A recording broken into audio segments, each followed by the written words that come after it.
You already know the drill. We back again with another episode of Buckle Up with the Boys. Don't forget to like, comment, and subscribe. And strap on your seatbelts, cause it's all pedal to the metal from here. And without further ado, your amazing host, Drew, Billy.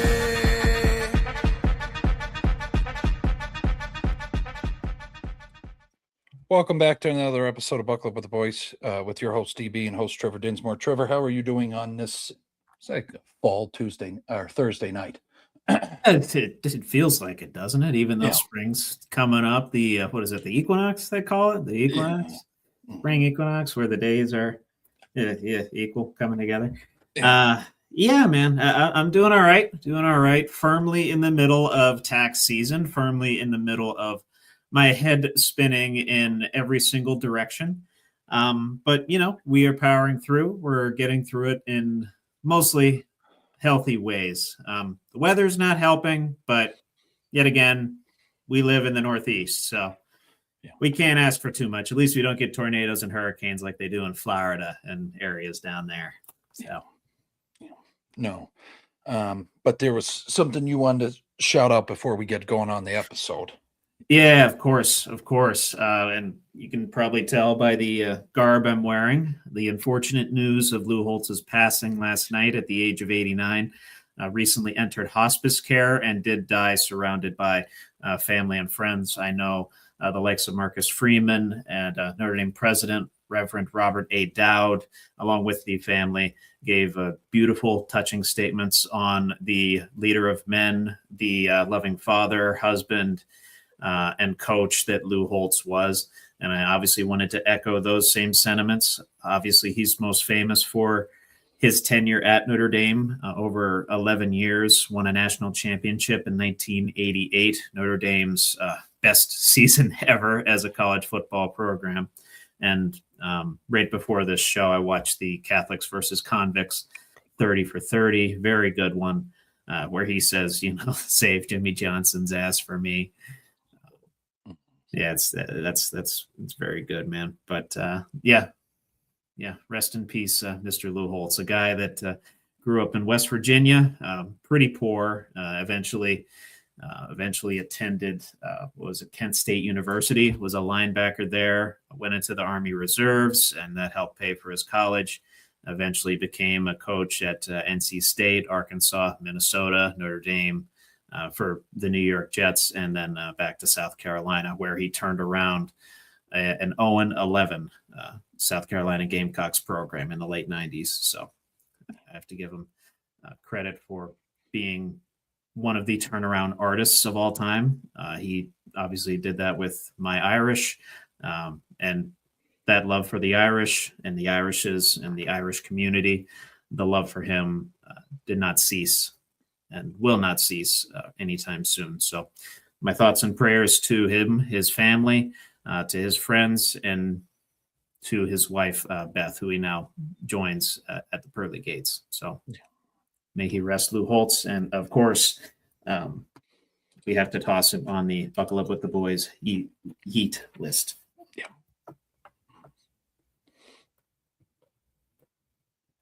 Very surprised to learn that he was not already on here.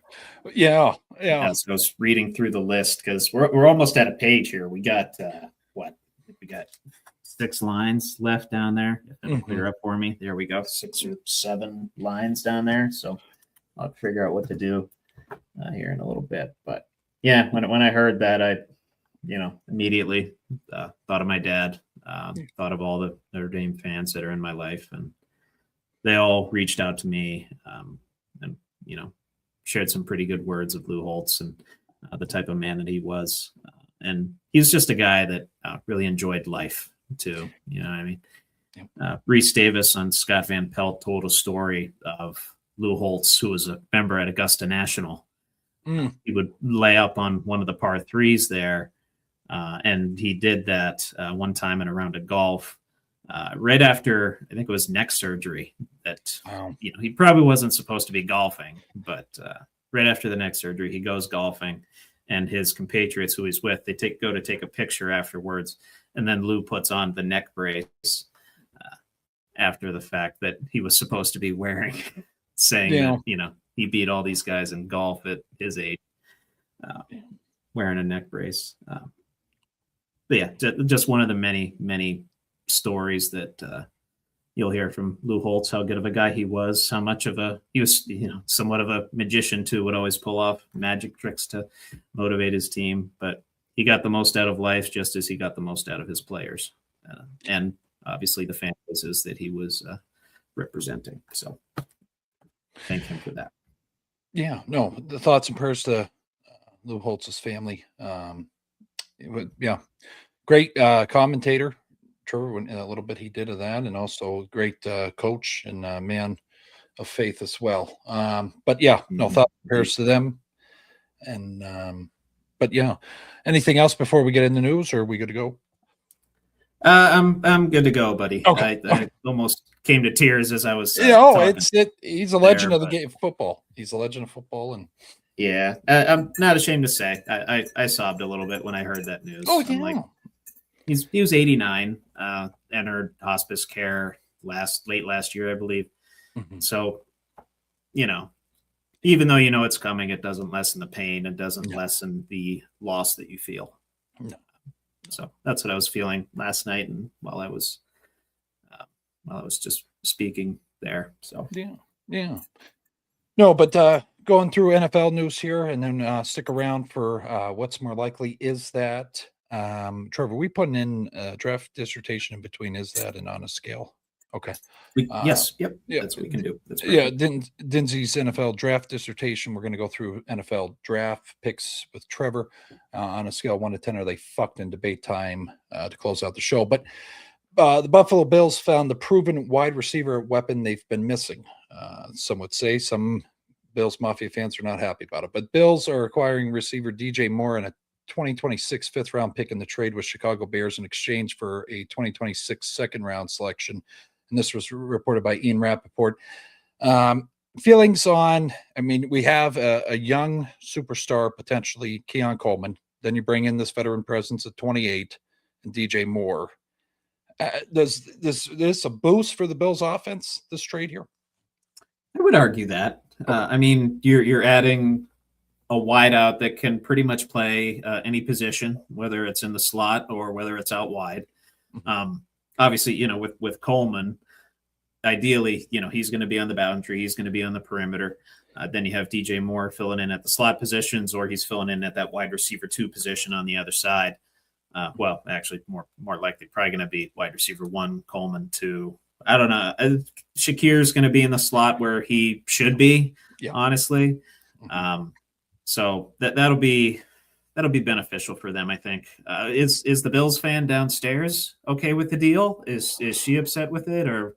I think happy. I kind of was like, was kind of upset about the second round pick, but I'm like, well, you got a fifth round. Is that kind of the plight right now? Like, they paid too much for DJ Moore? Is that the thinking? I'm just seeing on Bills fan pages that they weren't excited.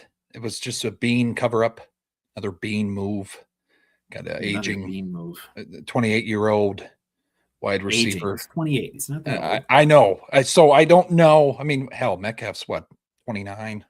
He's up there 29, 30 years old, something like that. So I think they wanted them to draft a wide receiver, but you got to go back to, okay, well, it doesn't look like you can develop talent because of Coleman. There's my argument to the people that are upset. I'm just saying. Yeah. Okay. And you need to acquire talent rather than develop it. That's what I'm saying. That's what I think. I don't know. I think it's a pretty good acquisition. I do too. And Brady and him were together in Carolina.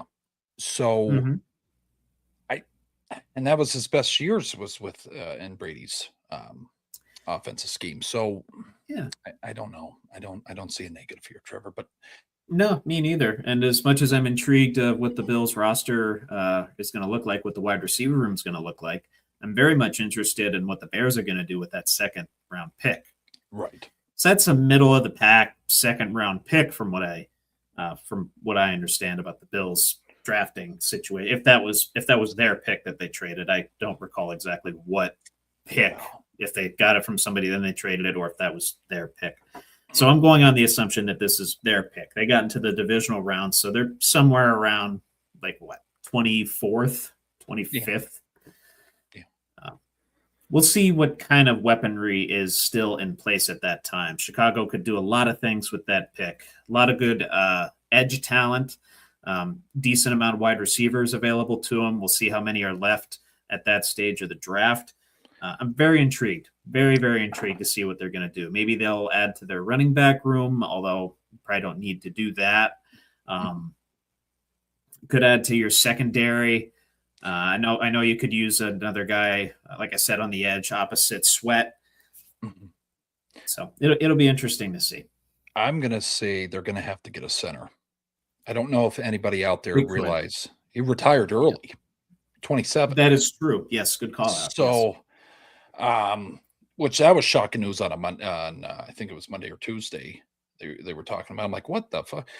He did it because of his head health. So I'm not going to knock a guy for his brain health. He made enough money. He can live comfortable now, but and he came off the Pro Bowl, Trevor, first Pro Bowl selection, and he retires. It's not common, but I agree with you. Doing it for the right reasons, though. Yeah.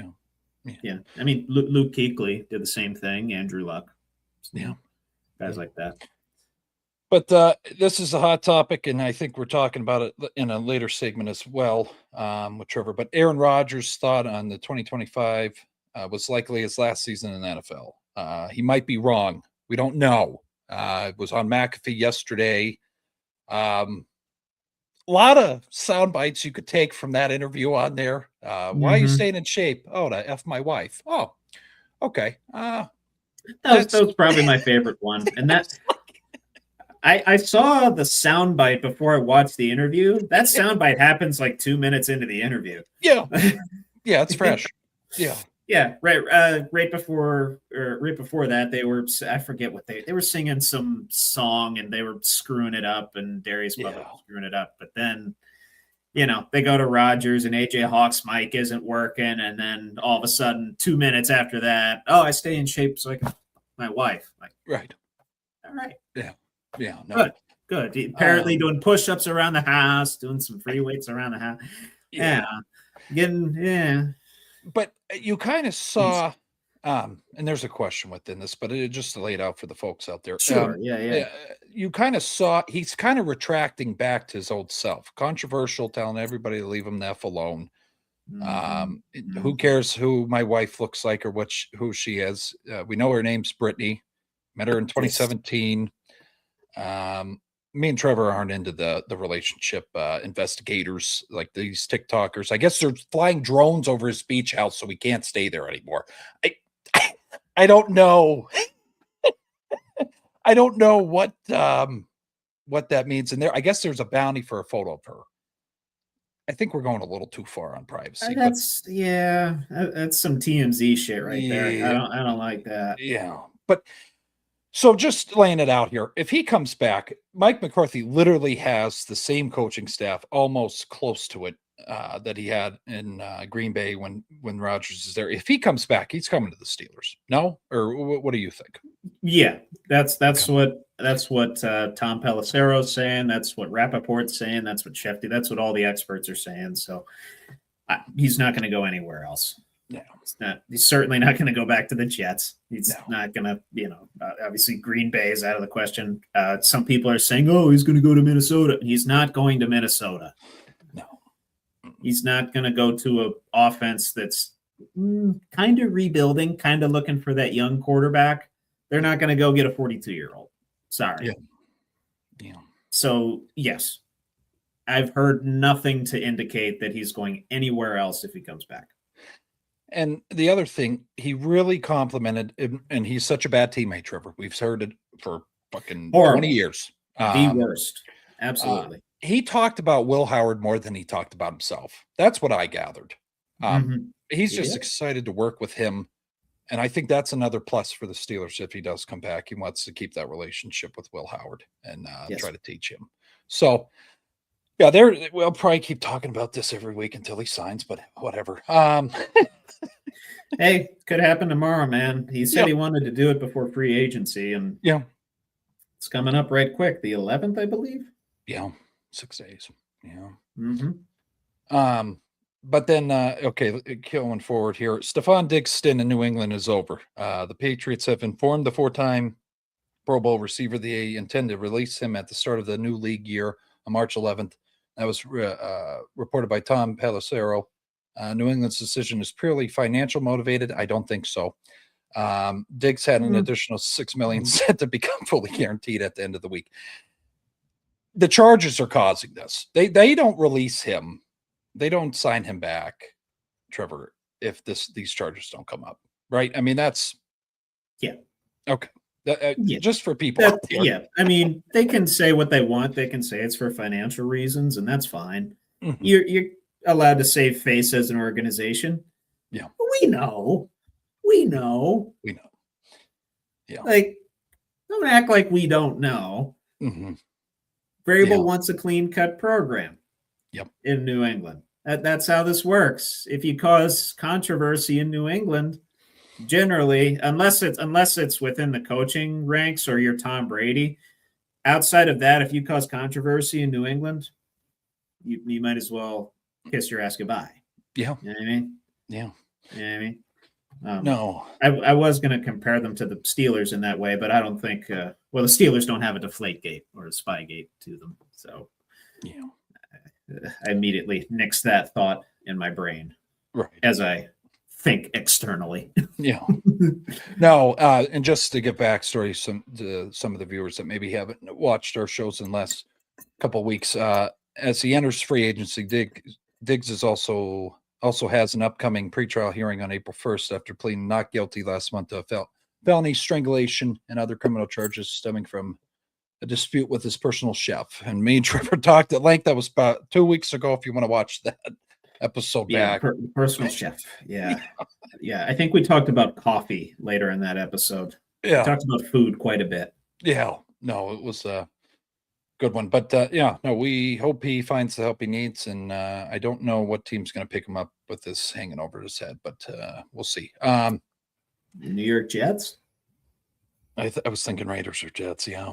Raiders. Oh, Raiders. It just fits them. It just fits their MO. Well, again, though, you got to Brady Raiders, right? Yeah. Might be turning a corner. I don't know. We'll see how this Max Crosby situation works out. It's seemingly getting better by the week. They're actually trying to mend fences with a guy rather than drive him out of town. Right. So that's a good thing. Yeah. So I don't know if he were to go. If the Eagles trade AJ Brown, could be interesting there. A little Deshaun Jackson throwback there with the controversy coming. Yeah. Oh yeah.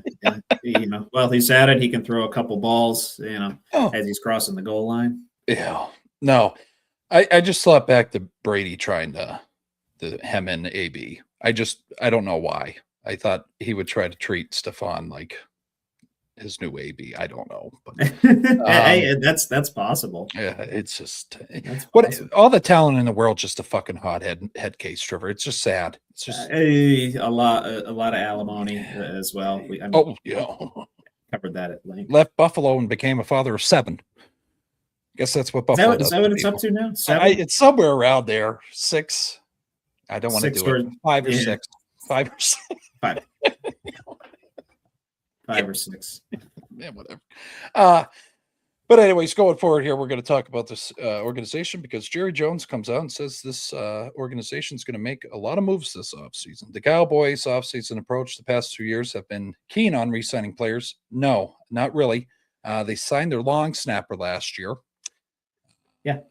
And now Aubrey, he was thrown in the mix. I don't really know what's fully going on with that. George Pickens gets tagged.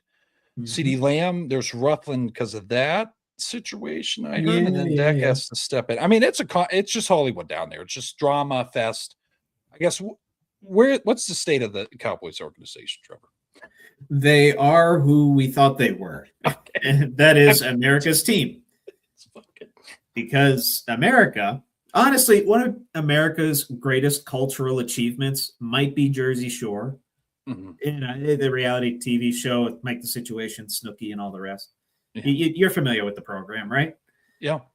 Very Yeah. good. So I think of that, and then I think of the Dallas Cowboys organization in the same vein. Mhm. It's basically a walking reality television show at this point. Bad. You got the owner coming out and basically saying that.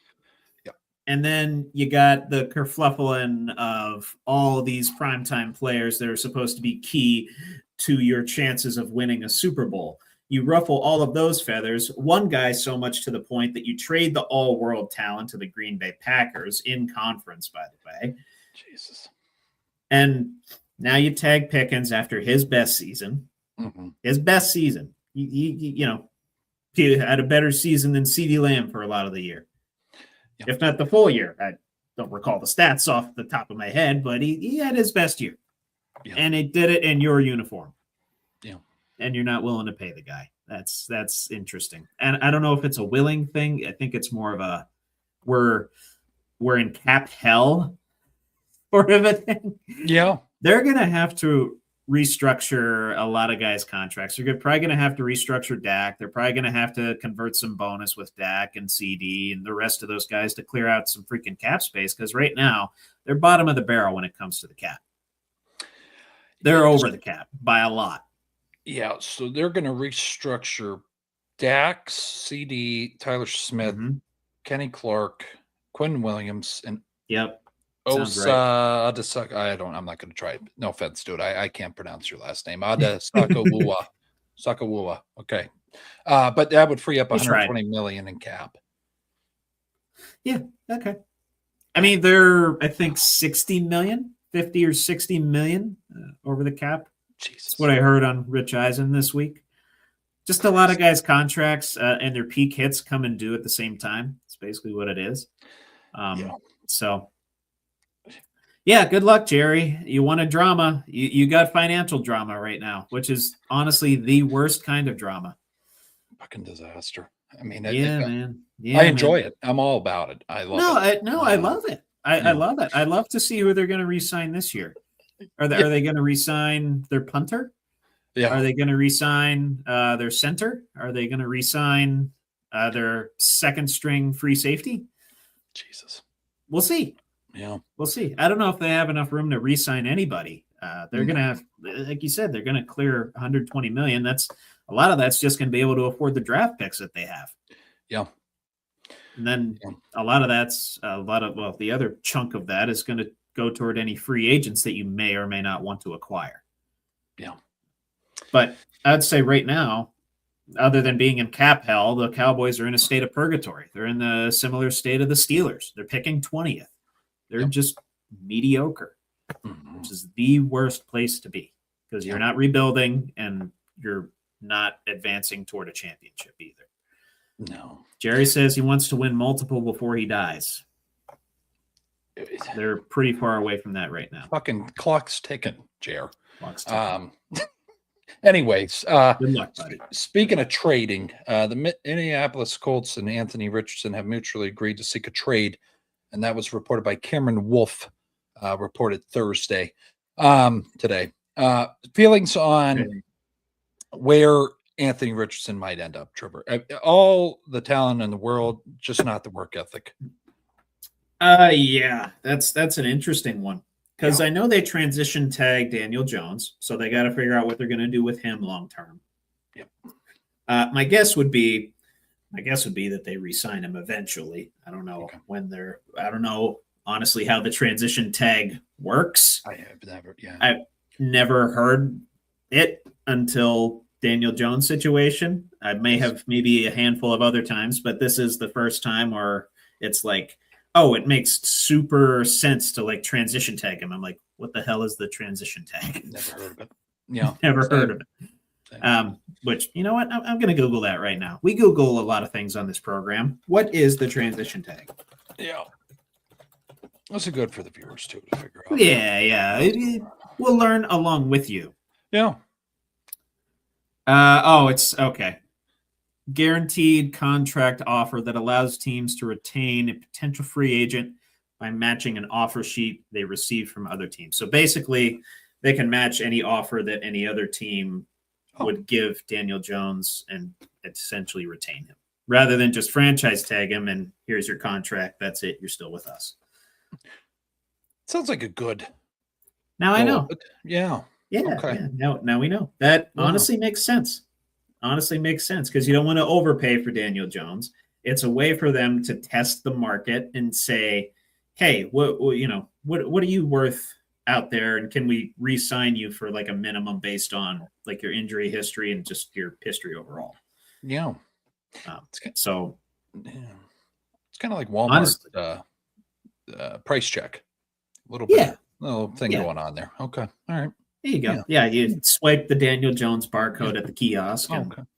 $3.99 for a Daniel Jones. Okay. That's what it. I mean, that's all right. That's fucking cool. I think he's gonna go to the Jets. Oh, Richardson, you think? Yeah. I could see it. I could definitely see it. They're looking for their quarterback of the future, which it feels like they're always looking for their quarterback of the future. Yeah. Mm-hmm. And it seems like a Jets move just to take a risk on a long shot that is talented, has the physical tools, the arm strength and the size and what have you, but not necessarily the experience or the production yet. Yeah. So it makes sense. It makes sense. Yeah. And I have nothing wrong with Richardson. I just go back to me and Trevor a year ago talking about him tapping on his helmet. I'm just like, that is just the classiest, unclass fucking thing I've ever seen on a football field. Sure. But he could have a Sam Darnold rebirth. I don't know. We'll see. I don't. It's anything. Take a lot more for him than it would for Sam Darnold, I would think. Yeah. Another team that came to mind, and not to get ahead of ourselves, because I know we're going to talk about this situation here in a minute. Yeah. Arizona Cardinals. Yeah. Another team I could see him going to. Yeah. You essentially get a bigger version of Kyler Murray. You get a mobile quarterback with a pretty good arm. Can see over the line. Yeah. Can actually see over the line and over the desk at airport check-in. Yes. Jesus Christ. Anyways, he has a booster seat in his gaming chair, so he looks taller on camera. Anyways, is that what he does when he's playing COD? He just sits in it. Well, he streams. He just looks bigger than he does on the field, and it just doesn't. Because he has the camera like down. He has the camera like up here, so. I don't know. I don't know. So it shoots down. It's just, I don't know. Yeah. Or maybe he just pulls it closer. Yeah. That way he looks bigger. I don't know. Check out his stream. I don't watch him stream. Yeah. Is he on Twitch? He's on Twitch. What is he on? Twitch? Okay. I'll have to check him out. Yeah. But going back, Indianapolis Colts in Indianapolis here, back in the state where he helped deliver the Hoosiers' first national championship. Indiana quarterback Fernando Mendoza spoke about his next goal, trying to become the number one pick in the 2026 NFL draft. Did well at the combine. Trevor, interview wise, I have no complaints about him, and he was actually happy to have the interview with the Las Vegas Raiders. We don't usually hear that about that organization. So, well, you get to talk with Tom Brady, so and nice. Kubiak said he was very impressed, and it was a fantastic interview, one of the best he's ever been a part of. So, I guess is it lock and key here? He's going there. I mean, is that okay? Yeah. Okay. Yeah. I've not seen a mock draft, any of them that doesn't have Fernando Mendoza not number one. Yeah. Just a great guy. And I've seen some negative stuff on social. I'm like, They're just trying to create shit. No, it's just what I haven't seen this stuff. What are some of the negative? Just he's a fake. He's probably an asshole behind the scenes. But I'm like, we've seen him on McAfee talking. But with McAfee going out with the boys at the bar, I believe I don't know. Is I believe his mother's in a wheelchair. Like, there's just so much to the story that it's just, I want the guy to do good. Like, I don't know how you could bring. He seems like an awesome dude. Like, it's just like, probably an asshole. Don't judge what you can't see. Yeah. Okay. Mm-hmm. That would be my word of advice to those that are passing out this narrative that he's a bad guy. Prove that he's a bad guy then. because the evidence is all to the contrary right now. I mean, you have a bunch of really bad guys that, some people say are good guys, and then you have pretty much all the evidence to the contrary. So it's like, I don't know. Pick a lane. Yeah, it's like they're saying he's face, like going WWE terms there, like he's all face, and then he just turns it off. And I'm like, I don't think so. But he was literally attending the other QB's workouts, cheering him on at the combine. Yeah. Dude, his competitors. Who else does that? Yeah. Who does it? He was sitting on the sidelines. He was chopping it up with his former Indiana teammates and with a lot of the other prospects that were at the combine. Like, yeah, you don't see every number one pick doing that. Usually they're focusing on their pro day. Usually they're, talking externally. They're talking with their agency. They're trying to figure out how to best market themselves. No, he's attending the combine. You said he interviewed with the Raiders already. That's a hell of a start. And he's still passing out advice to prospects. Yeah. He doesn't need to do that. No. And yes, it helps that, it's not that far from his alma mater that he can attend and do those things, but still, he doesn't have to do that stuff as a lock at number one. No, I don't see anything wrong. And I hope he has a very successful career and proves all those motherfuckers wrong. But agreed. Going forward, Detroit Lions, we're just going to kind of focus on the impact of Montgomery leaving the Lions, and then we'll talk later about the Texans' impact he'll be bringing to them and their situation in Trevor's segment. But Jahmyr Gibbs very upset about this move. Brought him to tears, and I believe he posted on X or somewhere. How much does this take a shot at the backfield, that the 1-2 punch that the Lions had with Montgomery leaving? Well, I will say Montgomery's production had been declining in the last couple of years. Gibbs had been more of the 3-down back that we all thought he could be. Of course, one of the more versatile backs in the league from a running and receiving perspective. So I'm not terribly surprised Detroit made this move. I'm really not. And in return, they got some offensive line help. Believe this was the Juice Scruggs trade, correct? Yep. Because I know they made another.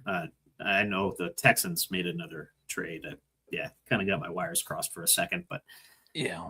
Okay, so they get Juice Scruggs in return, and they get Montgomery. And there was a pick exchanged in that trade as well. 7th round. I believe that went to the Texans. The Lions. Coming to the Lions. Okay. Yeah. Okay. So they get a veteran offensive lineman, a guy that was honestly, he was on a pretty bad offensive line last year, but he was probably one of their better blockers. I know he has his weaknesses. I know a lot of people saying he's much more of a pass blocker than he is a run blocker. But it's still a pretty good acquisition if you're Detroit. And again, all these trades that have been made and all these releases, I understand why organizations are doing these things. I definitely understand why Detroit did it. Yeah.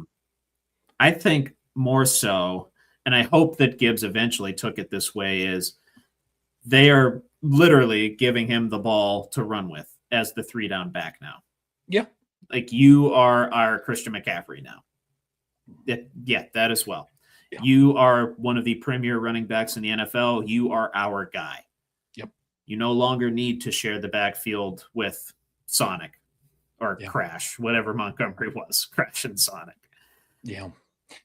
Yeah. No. This is your backfield. You are going to dominate it behind a pretty now better, improved offensive line. They want another Barry Sanders, Trevor. That's what they want him to be. They're Barry Sanders. With a decent offensive line this time. With a defense. Yeah. God, Jesus. You watch the highlights, folks. I mean, fuck. Yeah, you tell me who the greatest back of all time is then.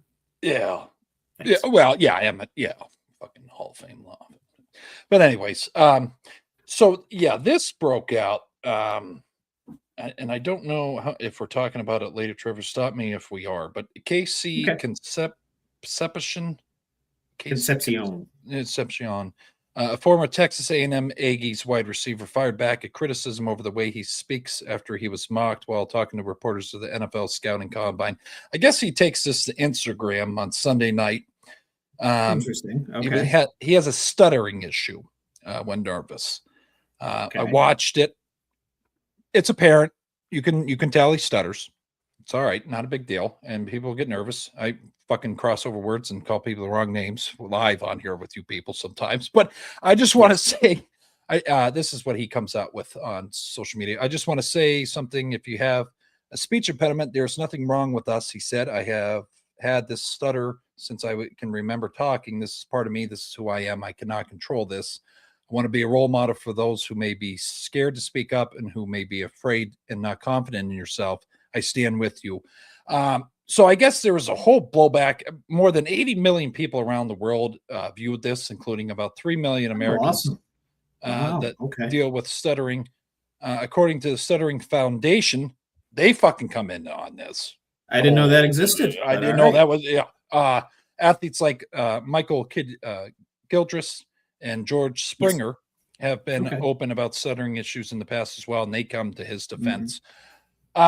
So I guess in a sense, we had NFL reporters, potential NFL background people making fun of someone with a speech impediment during his speech. A little concerning there. Just where we're at. Little on the nose. Yeah. I think a lot of it, too, is just to try to create some spice, to try and create a headline. You know what I mean? Yeah. And I love what Concepcion did here. He created a headline, but not the headline that you want. Yep. Not the headline that, Casey Concepcion talks back to NFL reporters about after being insulted about a speech impediment.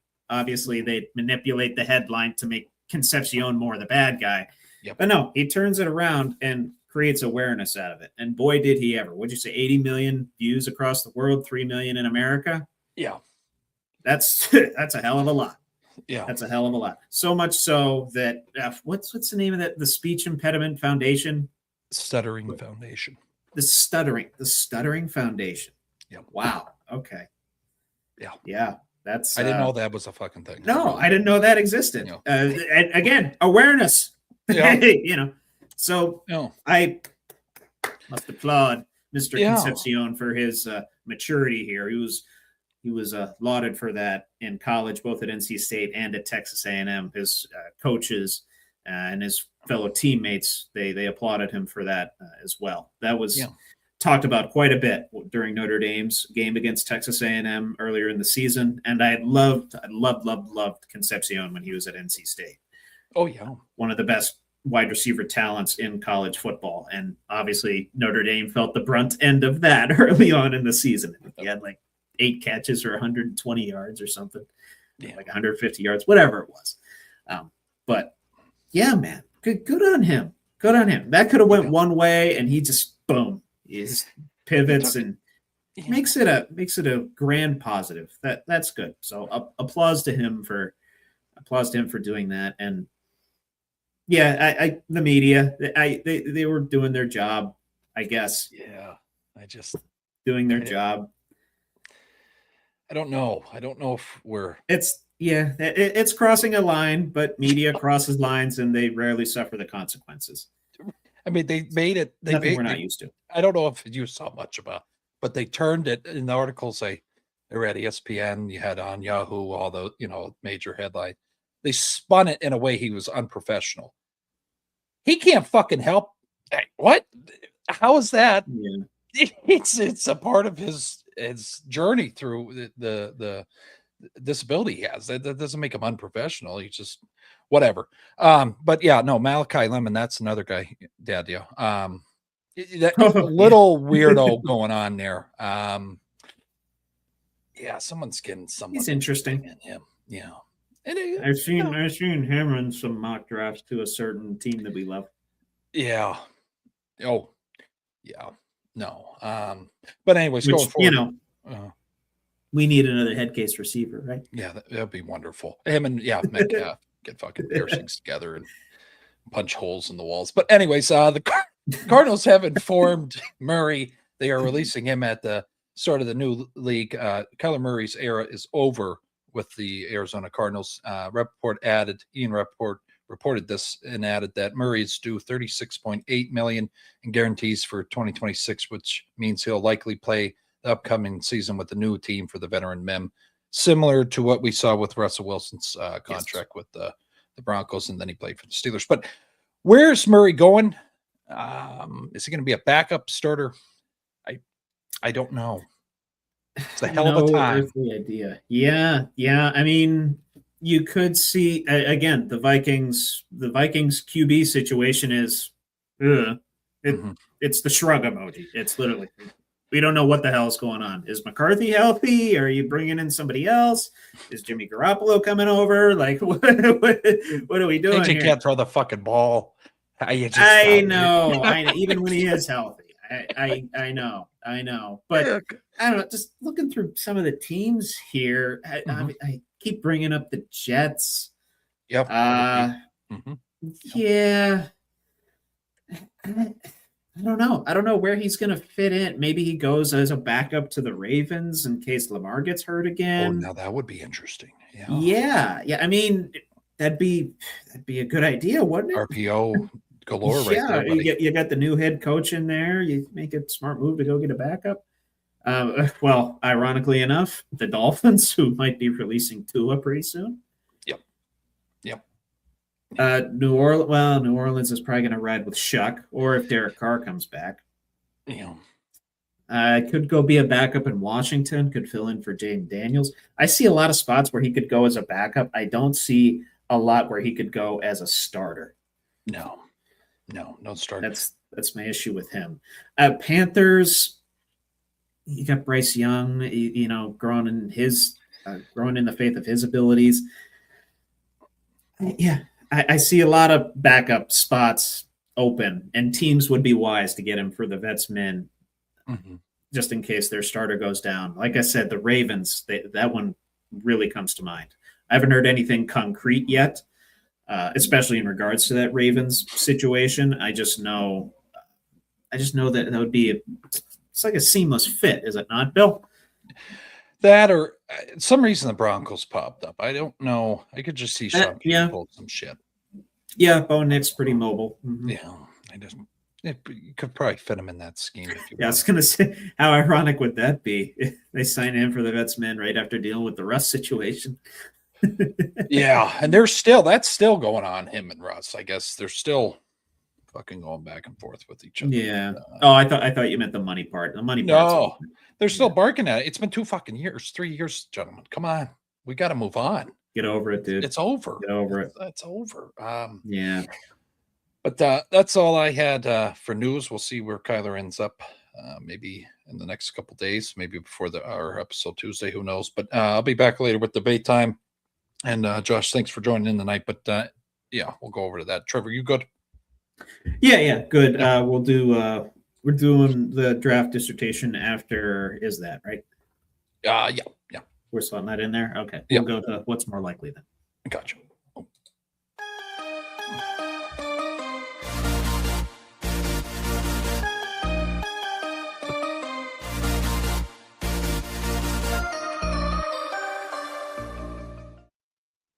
Welcome to this week's edition of What's More Likely with Trevor Dinsmore. Thank you, Bill. Thank you, Bill. Talked about certain number one overall pick earlier on. We're going to talk about him again. We're also going to talk about who many are considering to be the potentially the most talented player in this draft. Ironically enough, former Notre Dame Fighting Irishman, Jeremiah Love. More likely to have a better statistical season than their top drafted positional predecessor. I know that's a lot of words, so let me say those again. More likely to have a better statistical season than their top drafted positional predecessor. Fernando Mendoza over Cam Ward, or Jeremiah Love over Ashton Genty. And for context, last year Cam Ward 3,169 yards, 15 touchdowns, looks like 7 interceptions. He also rushed, I believe, for a couple touchdowns in there as well. Ashton Genty actually had a pretty solid season himself. Mm-hmm. Looks like he had that's what I thought it was. Over 1,300 all-purpose yards, 10 touchdowns, 55 receptions, 975 rushing yards. Yeah.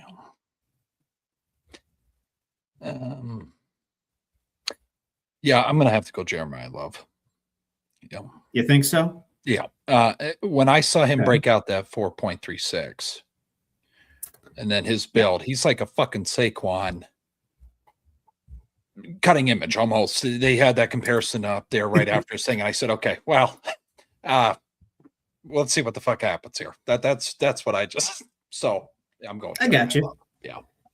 I got you. Any thoughts as to where he might go in the draft?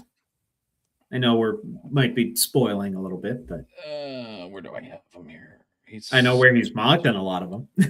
Yeah. Oh God, Trevor, hold on. Where do I have him?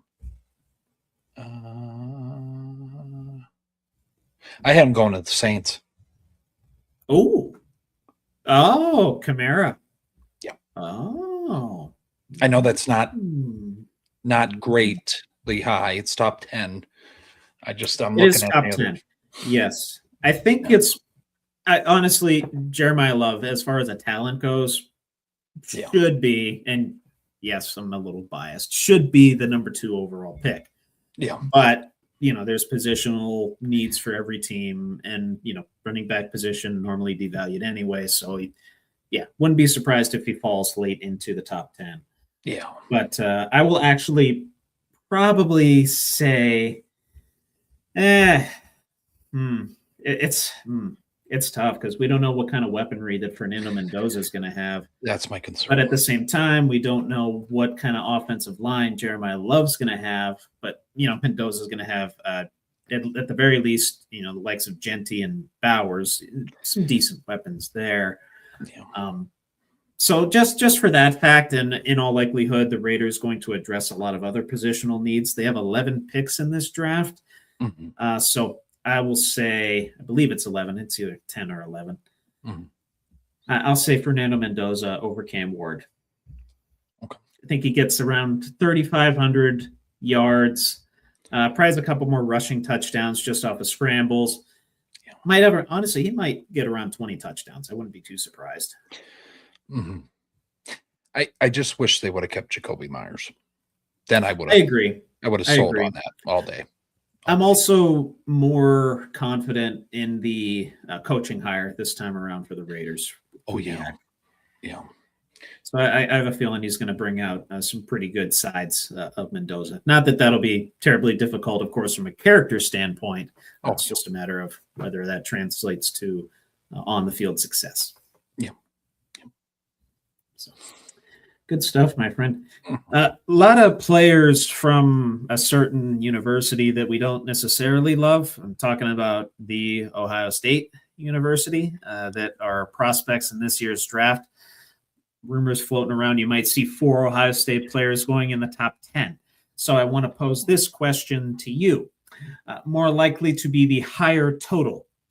Ohio State players drafted in the top 10 this year's draft, or the amount of pass catchers with 120 plus receptions. There were 3 of those last year. And there was 1 each going back to 2021 when there was 2. I got 1, 2. The 3 last year. No, you're good. And the 3 last year, Puka, Trey McBride, Jamar Chase. I got to go Ohio State. You think so? I got 4 in my top 10. Jesus. Yeah. Oh, okay. I like it though. Yeah. I like it though. I wouldn't be too surprised. I was gonna say the same thing. Yeah. That's Sonny Styles. If the Steelers needed a fucking linebacker, I hate the Buckeyes, Trevor. That guy's a fucking dog. I know. You got Downs, Arvell Reese up there. Cardinal Tate's projected to be top 10. Cardell, yeah. Yeah. Probably the best, maybe other than Jordan Tyson, probably the best receiver in this draft. Yes. It's just ridiculous. And you can't forget about Cade McDonald, the defensive tackle, who's also projected to be a first rounder, if not early second rounder. Mhm. So, yeah, it could be 4. It could easily be 4. Yeah. How many 120 plus reception guys do we see this year? Does that number go down, up, stay the same? Who are the guys? I know I'm really fucking making you Puka, look. Trey McBride, and Jamar Chase. Smith and Jigba and Amon-Ra St. Brown were 1 and 3 receptions off of 120, respectively. I'll go 3 again. You'll say 3? I think Chase gets back up there again for sure. Chase gets back up there. I'm okay with that. Puka. Maybe Amon-Ra gets up there. Yeah, JSN. Puka. Yeah, Puka would be another guy. Yeah. That depends who the Rams add. They might add a receiver in free agency, or You might have Devontae will be back. You might see fucking Bowers take over McBride in that.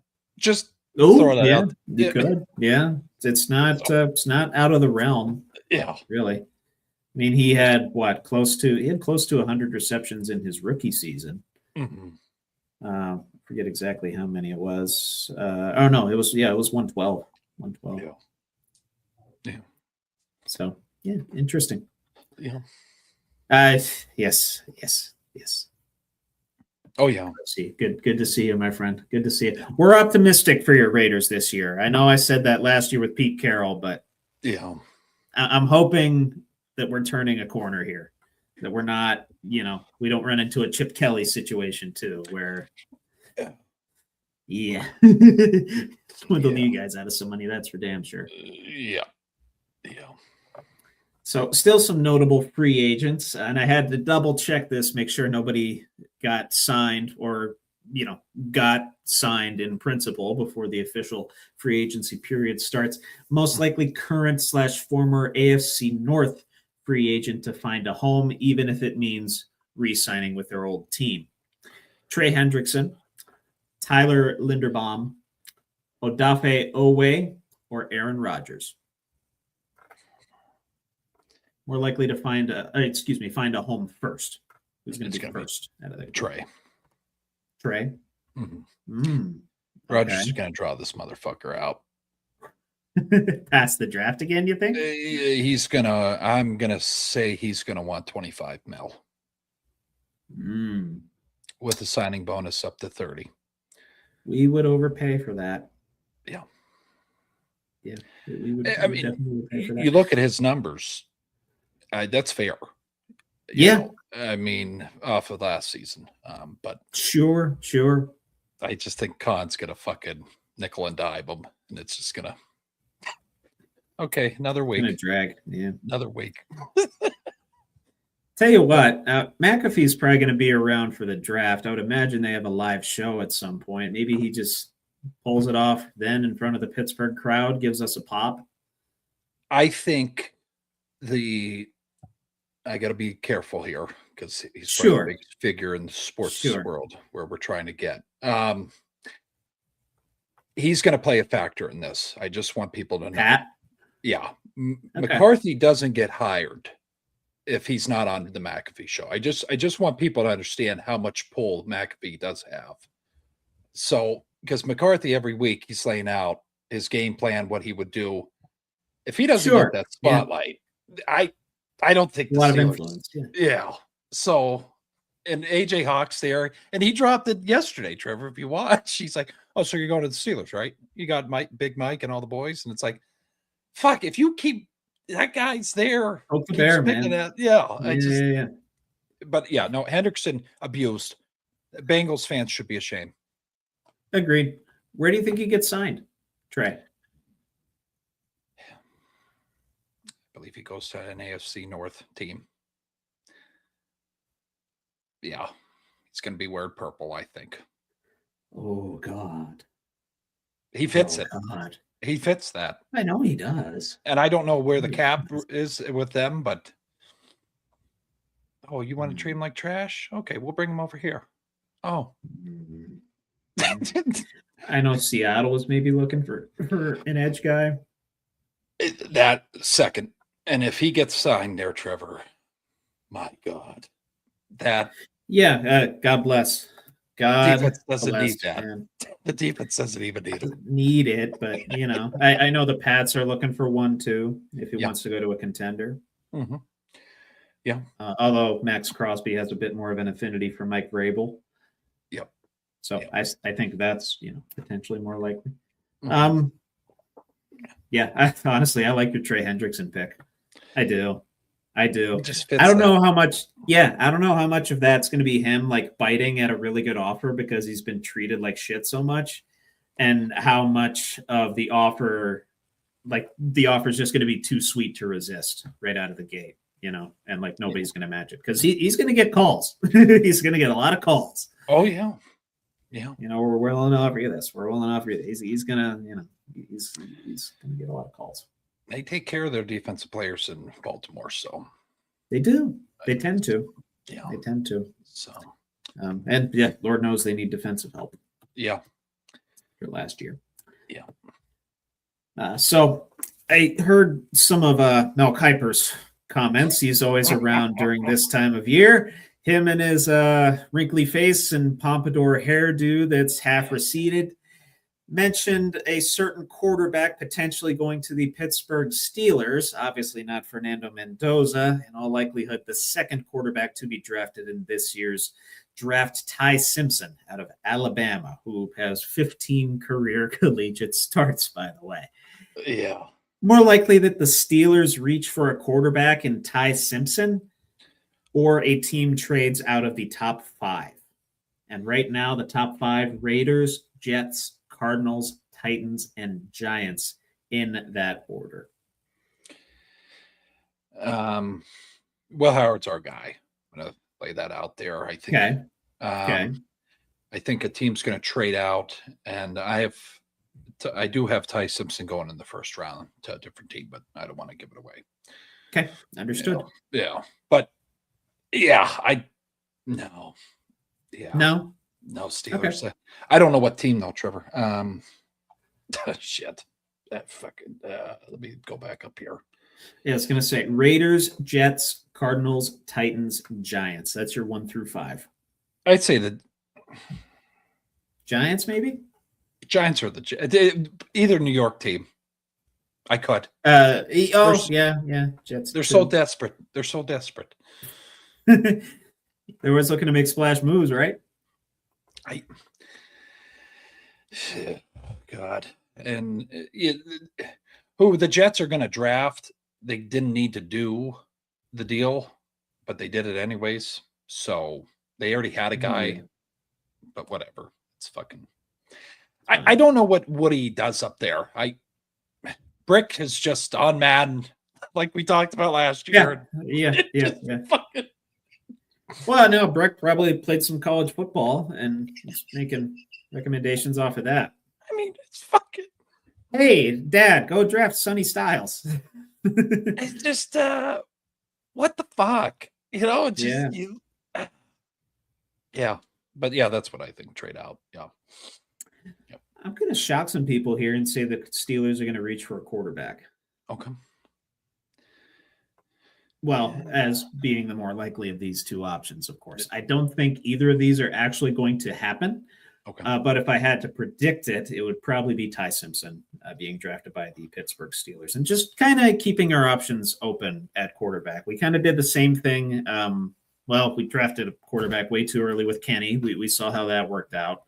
Mm-hmm. Ty Simpson, he has some good measurables. He honestly threw pretty well at the combine. He looked good. Obviously, leadership skills at Alabama. He did pretty well for himself there. Won a playoff game there too, by the way. Mm-hmm. So got to give him some props for what he was able to do in his 15 starts. But I could just see I could see the Steelers trying to do that, trying to get a pop from the crowd. And the Rodgers situation is still in flux. Keep in mind, correct. He's not. A lot of us Steelers fans are kind of taking this for granted. Oh yeah, he's coming. Oh yeah, he's coming back. We're still in 2 on the roster right now. So yeah. You could see Ty Simpson get drafted and then perhaps be the scout team guy. We could have a quarterback room with Mason Rudolph, Will Howard, and Ty Simpson in 2026. Just prepping Steelers fans for the possibility of that. You could. You really could. Yeah. So, all right. Good stuff, my friend. A little WWE detour here before we get into Is That? Okay. I don't know if you caught the Elimination Chamber matches. Pretty solid event overall. Hell of an ending to that men's chamber match, I will say. Of course, Seth Rollins finally being revealed as the masked man, screwing the Vision, Orton pulling the trigger on Cody Rhodes. That was a good time. And of course, Rhea Ripley coming out on top. Mommy always comes out on top. More likely chamber winner to take home gold at WrestleMania, Randy Orton or Rhea Ripley? RKO. Yep. Randall Keith Orton. Yep. Here's my question is, who does he beat for the title? WWE Championship match tomorrow night on SmackDown. McIntyre and Rhodes. Cody. I think that's the direction that they're going. Yeah. We reopen that.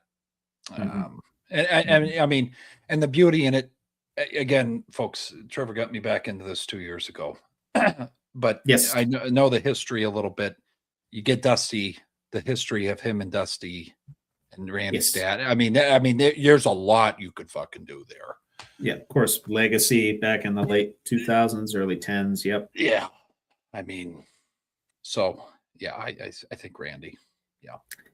That makes sense to me. I think you need to give Jade Cargill a big WrestleMania win. I think she needs it more than Rhea Ripley. Rhea Ripley's already had a couple WrestleMania moments. So we establish Jade Cargill, whose title reign thus far has not really been that great. Honestly, she's only defended the title twice on television, I think. It's been over 100 days already. Give Cargill a defining WrestleMania moment and a banger of a match with Rhea, and then keep that storyline going. Randy Orton chasing the never seen 17. Yeah. He gets number 15. Yeah. No, good shit. That'd be awesome. Yeah. Cool. That's it for What's More Likely this week. We're going to move on to a segment Billy's hosting this week. Is That? Hell yeah.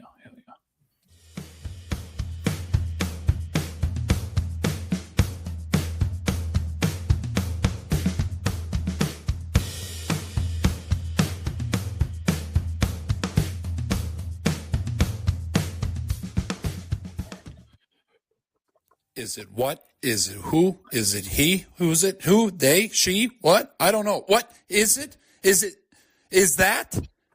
Is that? With Trevor and DB. So we got a little bit of a curveball here going off the cuff.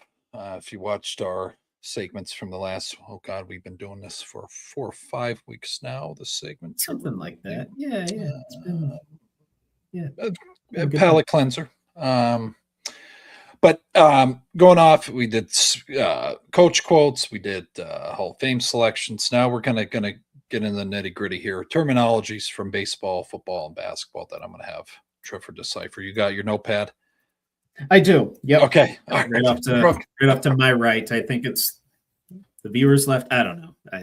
You're good. I haven't figured out the mirroring thing. Yeah, but we'll go through the 20 usual things for him to decipher. So again, we're going deciphering if it's a baseball or football or basketball term. Okay. Number 1, dime. That's basketball. I deliver a lot of those in 2K. So yes. No good shit. Cheese. Well, if Paul Skeens throws a lot of that. Yeah. Baseball term. Yeah. 100 miles an hour. Straight cheese. Good stuff. Yeah. Rick Vaughn. Yeah. Posterized. In NBA, it'd be basketball. Yeah. Now this one, I've heard it in all these sports, but I think back to I almost gave it away there. Think back to a certain position in this sport. He threw it on a frozen rope. A frozen roll. Oh, you probably think of Bo Jackson in baseball. Yes. Yeah. Exactly. Yep. Type of injury that's prolific in the sport. A stinger. That's football. Yeah. I think that's a back one, right? That's shoulder. Well, you get hit here and then it just shoots fucking all the way down to the hip. It just completely immobilized. Yeah. Gotcha. Some people would say me and Trevor are this sometimes. Monday morning quarterback. Football, maybe quarterback. Yeah. You could have just said Monday morning. That would have given it less away, but all right. On deck. Baseball. Yeah. Next batter up. Hardball. That's also baseball, is it not? Yeah. I mean, you could kind of playing hardball in negotiations. You could kind of use it in those terms, but originated in baseball. Yeah. Tommy John surgery. That's baseball. Okay. You got it. Yeah. That's baseball. Very common. Very common. A lot of folks getting that. Gunslinger. Football. I always think of either Brett Favre or Ben Roethlisberger. Hell yeah. I'm going to just use this switch. Switch hitter. Yeah. Baseball. Yep. Good shit. Out of left field. Baseball. Yeah. Good shit. A lot of baseball ones. I feel like I don't talk enough about baseball, so I'm trying to. Yeah. Giving it some love. Spring training going on. World Baseball Classic coming up. Yeah. 3-4. 3-4 defense. Yeah. Pittsburgh Steelers run that defense. That's football. Yeah. I'm just going to use these three letters. ABC. Specifies certain. Yeah. It specifies a certain something. Yeah. Certain in space. Slot. Oh God. ABC. Is it the triangle offense for basketball at ABC gaps. Oh, football. Shit.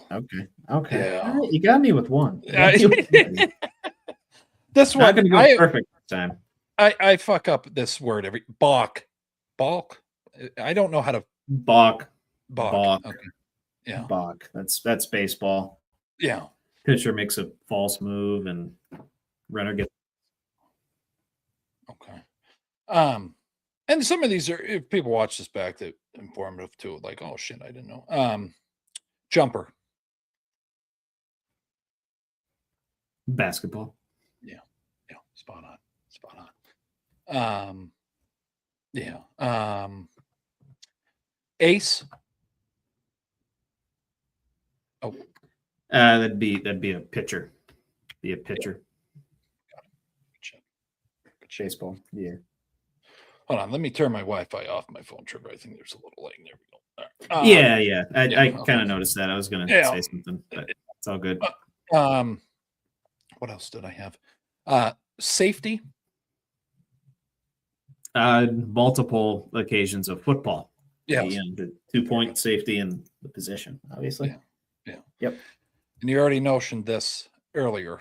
One of my favorite things, triangle. The offense for the Bulls in the 90s, basketball. Yeah. Yes. Good shit. So 19 for 20 there? I think I just missed the one. Yeah. Okay. Yeah. I only counted 18. I only counted 18 correct. Did you have 19 or 20? Oh, shit. Hold on. There's another one. There is another. Okay. Yeah, I was going to say, we usually do 20. Like, we never really said we were always doing 20, but we usually just do 20. Gunner. Special teams, football. Hell yeah. Yeah. Or the Gunnar Olszewski, if you will. Oh, fuck. You said Gunner. I had to bring it up. It's all coming back. And it's all coming back to me. When you hold me like this, when you touch me like that. Good shit. No, It's gone good shit. with the wind, now it's all coming back to me. Yeah. And through this, because some people say, he breezed through that. It's also, I thought we used that saying it's Trevor's idea segment, but you could also, people learn shit from us doing those idioms or what have you. Yeah. Yeah. Kind of breaks the show apart too. It's a bit of a seventh inning stretch or a halftime, if you will. Yeah. If you want to learn something, come and learn it. Or if you want to go take a piss, come right back. You can do that too and keep us playing. That works. Yeah. So, but admire you either way. But we have a special segment. Trevor, do you want to make that announcement? What? Just the draft dissertation? Yes. Sir. Okay. Yeah. Amp it up a little bit. So, as I mentioned before, we're going to be doing a little bit different of a format this year. Billy, you have a mock draft set up, right? You have one. You have one going. Okay. So we're going to go back and forth, and we're going to take it 4 picks a week. We're going to evaluate each team's need much more so than evaluating the prospects that are out there, but we can bring up those prospects in the context of our conversation. Of course, this is not to knock any of the prospects that are out there or not shed light upon them. This is just a little bit more interactive of a format rather than me going down through 40 times and strengths and weaknesses of each guy and just kind of evaluating them. I figured this would be more of a dialogue as to how the first round of the draft is going to play out, because there's always all kinds of speculation and all kinds of mock drafts floating around.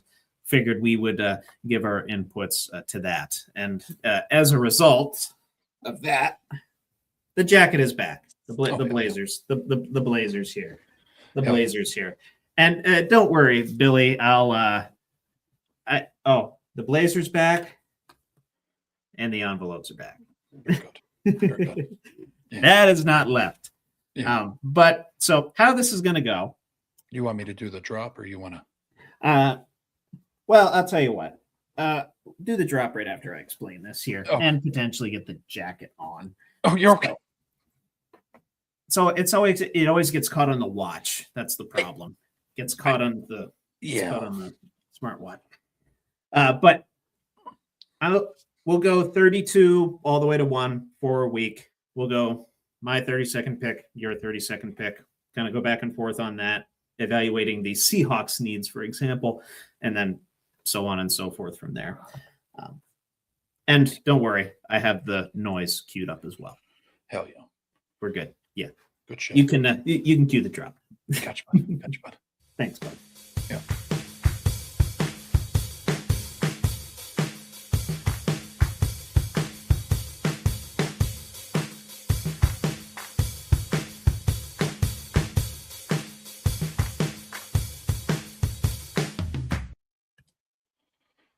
Okay, did not time that out well, but that's fucking all right. We'll figure. It's all right. Dinsy's draft dissertation with Trevor Dinsmore. Thank you, bud. The graphic was nice. That was really good. It's did it on ChatGPT. I haven't used that for any graphics, so usually make them on Canva before we get in this. The thing's not smart. Okay, I said draft board. Okay, it comes up with 10. I go, okay, no, full draft board for NFL. Comes back with 16.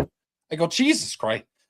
So full draft board with 32 picks. It took me 4 attempts, and then I lost all my. I can't make any more graphics because it said only 4 images a day because I don't pay for it. So I'm like, all right, make my own GPT, ChatGPT. Yeah, I'm just making my own graphics from now on.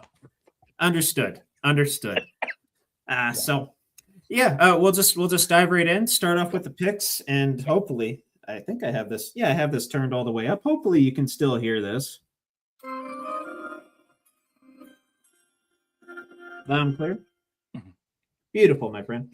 Yeah. So on my side, the Seattle Seahawks, with the 32nd overall pick in this 2026 NFL draft, will select Colton Hood, a cornerback from Tennessee. And a little bit about Mr. Hood here. He's a bit of a Robin Hood of cornerbacks, if you will. Decent production at Tennessee. Much more of a press man type, which is kind of what Seattle really needs. I know they have a couple of guys that are set to hit free agency in their secondary.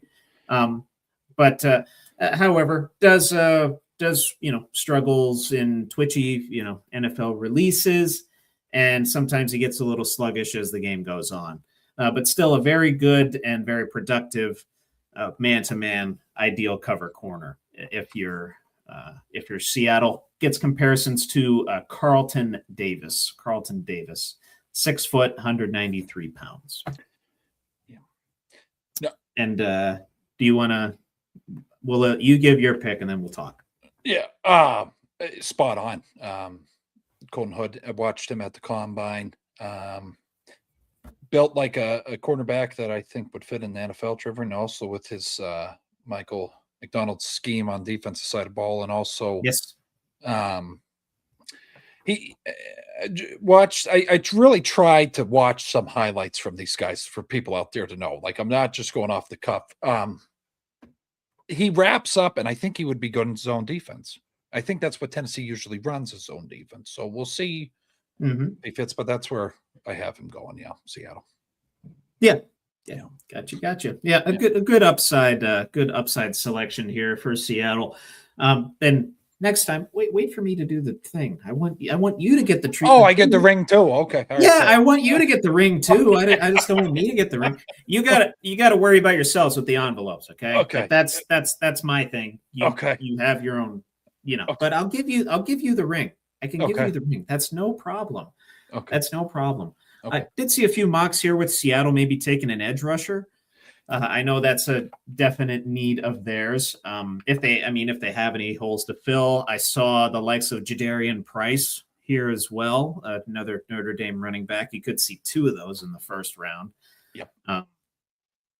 But yeah, any other potential guys that you could see here, or is there any chance Seattle moves this pick? I really don't think there is. I don't see why they would. I don't see him moving. The only one I could see, I have him further up on my board, Trevor, but where the hell is he? Peter Woods from Clemson. I don't know why defensive tackle could potentially fall back to them, but I don't think so. But I mean, all around, I think Mike McDonald in this pick is going to be looking for some player on the defensive side. Well, it's not going to be offense. No. Mm-hmm. No. Mm-hmm. Yeah. Okay, I got you. Yeah. I also saw safety, a potential safety pick, Emmanuel McNeil Warren out of Toledo. Oh, yes. Yeah, 6'2", 202, very physical. Would definitely fit Seattle's defense pretty well as well, or an edge rusher, somebody. What's the guy's name that I saw thrown around there? I think it was Cassius Howell. Yeah, Cassius Howell out of Texas A&M.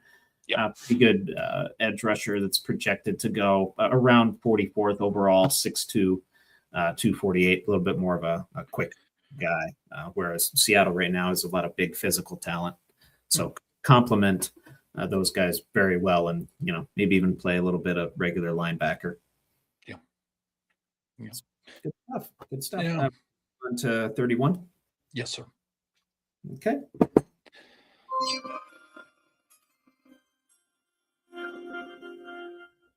Have it on a YouTube video this time, so it doesn't loop.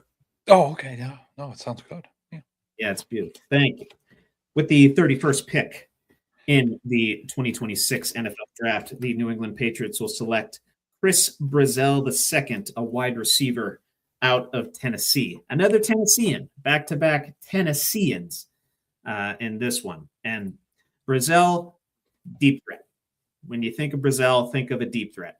And I figured with the departure of Stephon Diggs, Brazzell could fit in very well here. He's also 6'4", 198, has a pretty good reach on him, very good hands, good in contested catches. Your typical, prototypical long-limbed Z receiver. Gets comparisons to a Christian Watson. And, Christian Watson, tall, lanky, but still speedy, so he can catch the deep ball, known for making big plays. When you think of Brazzell, think of a Christian Watson. Hell yeah. How's that feel? You feel good?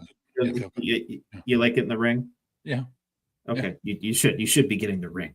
Yeah. So 31st pick, New England Patriots, I think, select Cassius Howell, edge, Texas A&M. Oh, this is where Cassius Howell goes. Okay. Yeah. Okay. And the only reason is if you look back at their, he's a big fucking dude. Oh yeah, he's beefy. He's beefy. Him and Harold Landry III, those two, wow. But Definitely. I'll say if you watch back the Patriots, they just struggle with the line, off rushing defense, Trevor, in a sense. If you see in the Super Bowl, Kenneth Walker breaks it off. Oh yeah, you got to add something to your line when the running back's the MVP. That's just what I think. I don't. That's a fair point. That's a fair point. Yeah, and that good pickup here, I think, at this pick for them. Vrabel guy, I kind of saw. Oh, very much so. Very much so. Yeah, just looking up some of his specs here. What is it? 6'2 and a half, 253. I think ESPN has him listed at a slightly different weight. Mm-hmm. But yeah, he ran a 4.59 40. That's pretty good. Yeah. Pretty good. Which, by the way, the 40 times for every single position in this year's combine were the best since 2003. Yeah. Basically, since the NFL Network started covering the draft. There was no guy, you can fact check, but when I was watching the defensive tackles do the 40, she was watching with me. She's like, these guys are, I said, they're fast. These are big fucking dudes going 5.23. She's like, oh, I'm like, that's fucking insane. 315 pounds going that fast, Trevor. Jesus Christ. I mean, that's not bad at all. No, man. No, I hear you. I hear you. Yeah. And this will probably sweeten the pick for you, getting comparisons to Will McDonald. Yeah. Will McDonald. Yeah. A lot of production. He had a lot of production at Texas A&M as well. I don't remember offhand. I just remember hearing his name a lot when it came to sacks. Yeah, ranked 7th among all FBS defensive linemen with 11.5 sacks. Oh wow! Okay, yeah, that's fantastic. Actually, yeah. So what? Had 11.5. Actually, had 9.5 at Bowling Green 2023 before he transferred to Texas A&M. Yeah. So yeah, did very well for himself on top of the 14 tackles for loss. Yeah, and was an All-American. Yeah. Bear in mind. Yeah. So yeah, good pick. Good pick. Good pick. I like it. So moving on to pick number 30. Yep. And yes, I have to, my phone goes off after 10 seconds of inactivity, so I have to do that.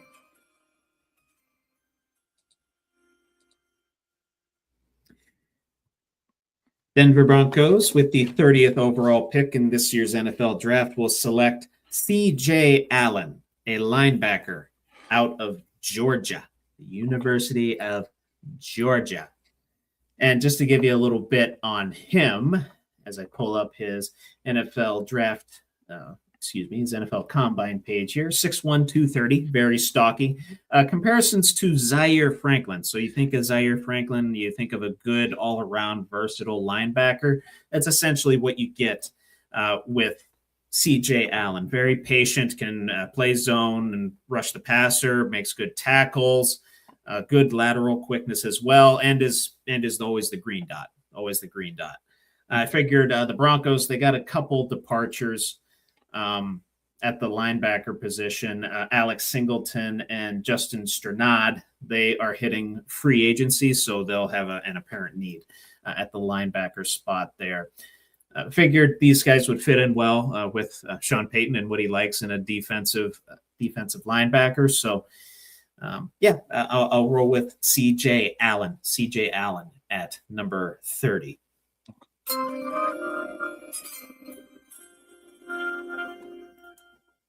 Yeah. 30th pick, Denver Broncos. I'm going to have to go with Emmanuel. Trevor brought him up. Emmanuel McNeil Warren, safety out of Toledo. Oh, okay. Okay. The only reason, comparisons to Quinyon Mitchell. He's an Eagle. Very nice. And also The only reason he's aggressive as shit. Very much. And I think he would fit Payne's scheme. And he was, what the hell is it here, Trevor? 20% defensive completion percentage allowed, being the best among all FBS defensive backs last season. Yes. Okay. If you have him and Surtain, nice back end, isn't it? I don't really have to say much more with that. Yeah, I don't think so. Yeah, let me give his college stats a little look-see here. Yeah, okay. Had a couple picks in a couple of his seasons at Toledo, 5 overall. Yeah, looks like a guy that doesn't really get thrown at very often, which is kind of a good thing. Much more of a tackler. It looks like 77 tackles in his senior season, 61 and 69 combined in his junior and sophomore seasons, respectively. So it looks like a sure tackler. Get his measurables here as well. 6'2", 202. Yeah, pretty good size. Pretty good size on him. And obviously all these guys are freaking fast as hell, all the position groups. Yeah. So when I saw his, all right. I like that. Adding on to their back end. I could definitely see that. When I saw his film, you know who he reminded me of? Joey Porter Jr. Just a tall secondary guy. I'm like, lanky. Ooh, yeah. I'm like, oh, okay. Yeah. And I like that. Quinion's the same way too, but Sure. Yeah. Real quick, I do want to pull up his comp too. Just did you get a comp for him? Quinion Mitchell. Oh, you said that. Okay, thank you. Yeah. Thank you. Good stuff. I want to see what NFL. You pulled that from NFL.com. I'm just looking at what they say. Yeah, I threw some of that, and then some of my own kind of guys I saw that he looked like. I got you. Okay, doesn't look like NFL.com has a comparison. Okay. Has a comp for him. Yeah. Yeah, pretty much all that same stuff that you said. Tall, lanky, rangy. Yeah. Good. All right, moving on to our last pick of the week. 29th overall was traded from the Rams to the Chiefs. Trent McDuffie involved in that trade, going to the Rams, and the pick going to the Chiefs. So with the 29th overall pick.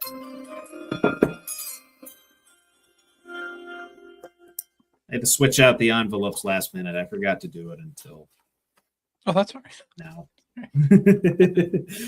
But with the 29th overall pick in the 2026 NFL Draft, the Kansas City Chiefs will select KC Concepcion, wide receiver, Texas A&M, and Sky Speedster, great off the ball, can get open in a flash, big play threat. Reminds me a decent bit of Tyreek Hill, even though he is a little bit bigger, a little bit more physical. Obviously, we saw he's a very good leader, very good character guy. And I believe getting comps to, I don't know if he got comps to Tyreek Hill, but let me look up his NFL. I probably should have wrote all this stuff down, but I don't like writing stuff down. Yeah. So, as I get into his NFL.com page, spinning wheel of death, dead air, love that. Doug Baldwin. Oh, okay. Doug Baldwin. Yeah, little throwback there. Yeah, you remember Doug Baldwin, don't you?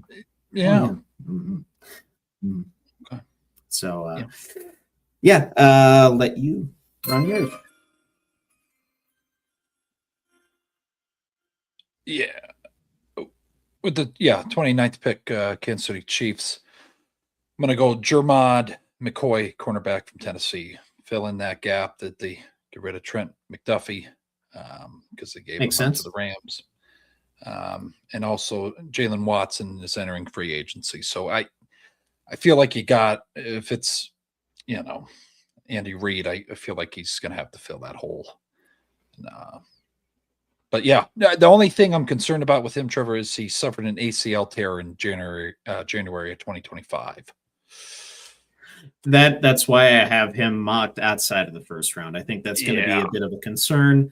I almost had him in the Colton Hood spot, but then I saw the ACL injury this past season.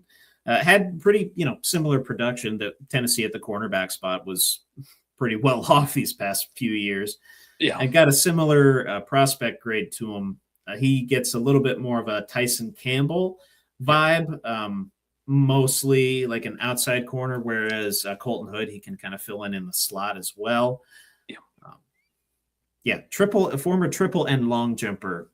This guy that you're speaking of, this McCoy. So I can understand why he would be an attractive spot for the Kansas City Chiefs to draft here. Athletic as shit. And I'll say this, if he doesn't get that ACL tear, watching his play from way back. Oh yeah, sure. He top 10 pick.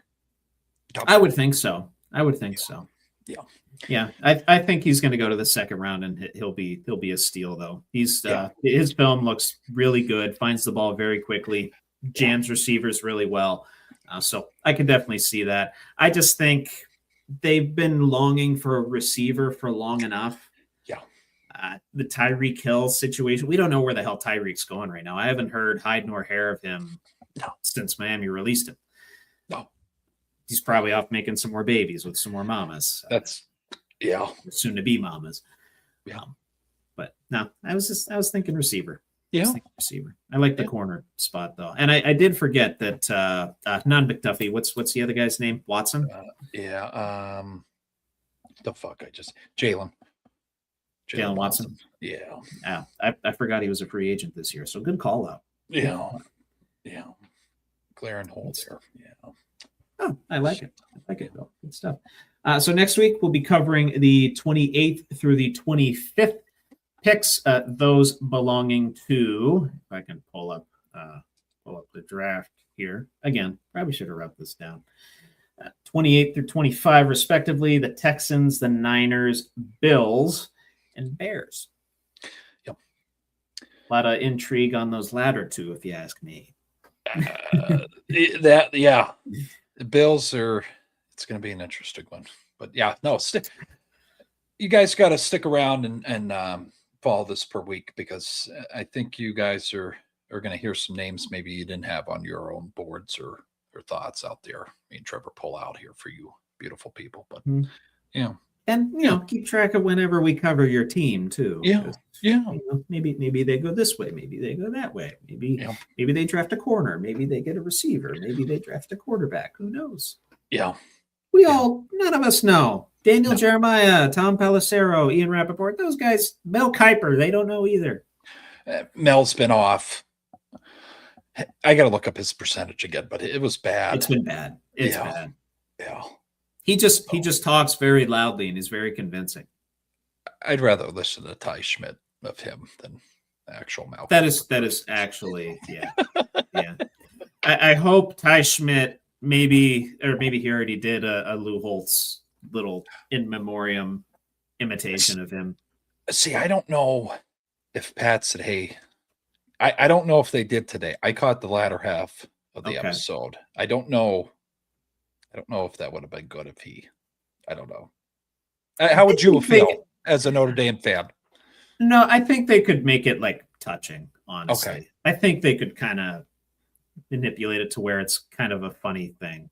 Okay. Because they literally had fake Lou Holtz interview real Lou Holtz.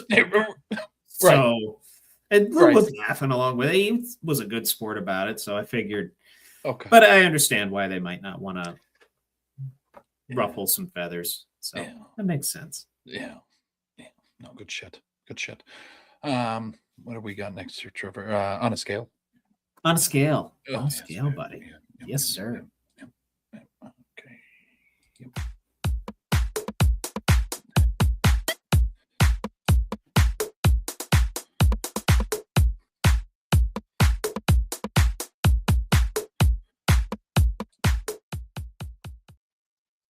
This week's edition of On a Scale of 1 to 10, Are They Fucked? How fucked are they? With Trevor Dinsmore.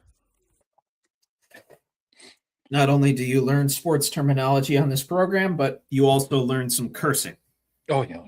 We curse a lot, and that's literally the name of this segment, is cursing. And I would imagine a lot of Texans fans are cursing right now. As they traded, as mentioned before, part of the Montgomery trade, David Montgomery trade, they traded away Juice Scruggs. And in a separate trade, they traded away, what's his name? Titus Howard to the Browns, who then proceeded to sign him to a 3-year, $63 million extension. In exchange, they got a 5th-round pick out of that deal. So addition by subtraction here so far for the Texans in terms of rebuilding their offensive line. Get rid of the old pieces and, in all likelihood, bringing in some new pieces. Just want your perspective on how they're doing it so far and if the plan is going to work. On a scale of 1 to 10, is it fucked? The Texans' approach to rebuilding their offensive line, at least initially. Are they good tearing it down to the studs, or should you keep some of the good guys that you have and try and build around?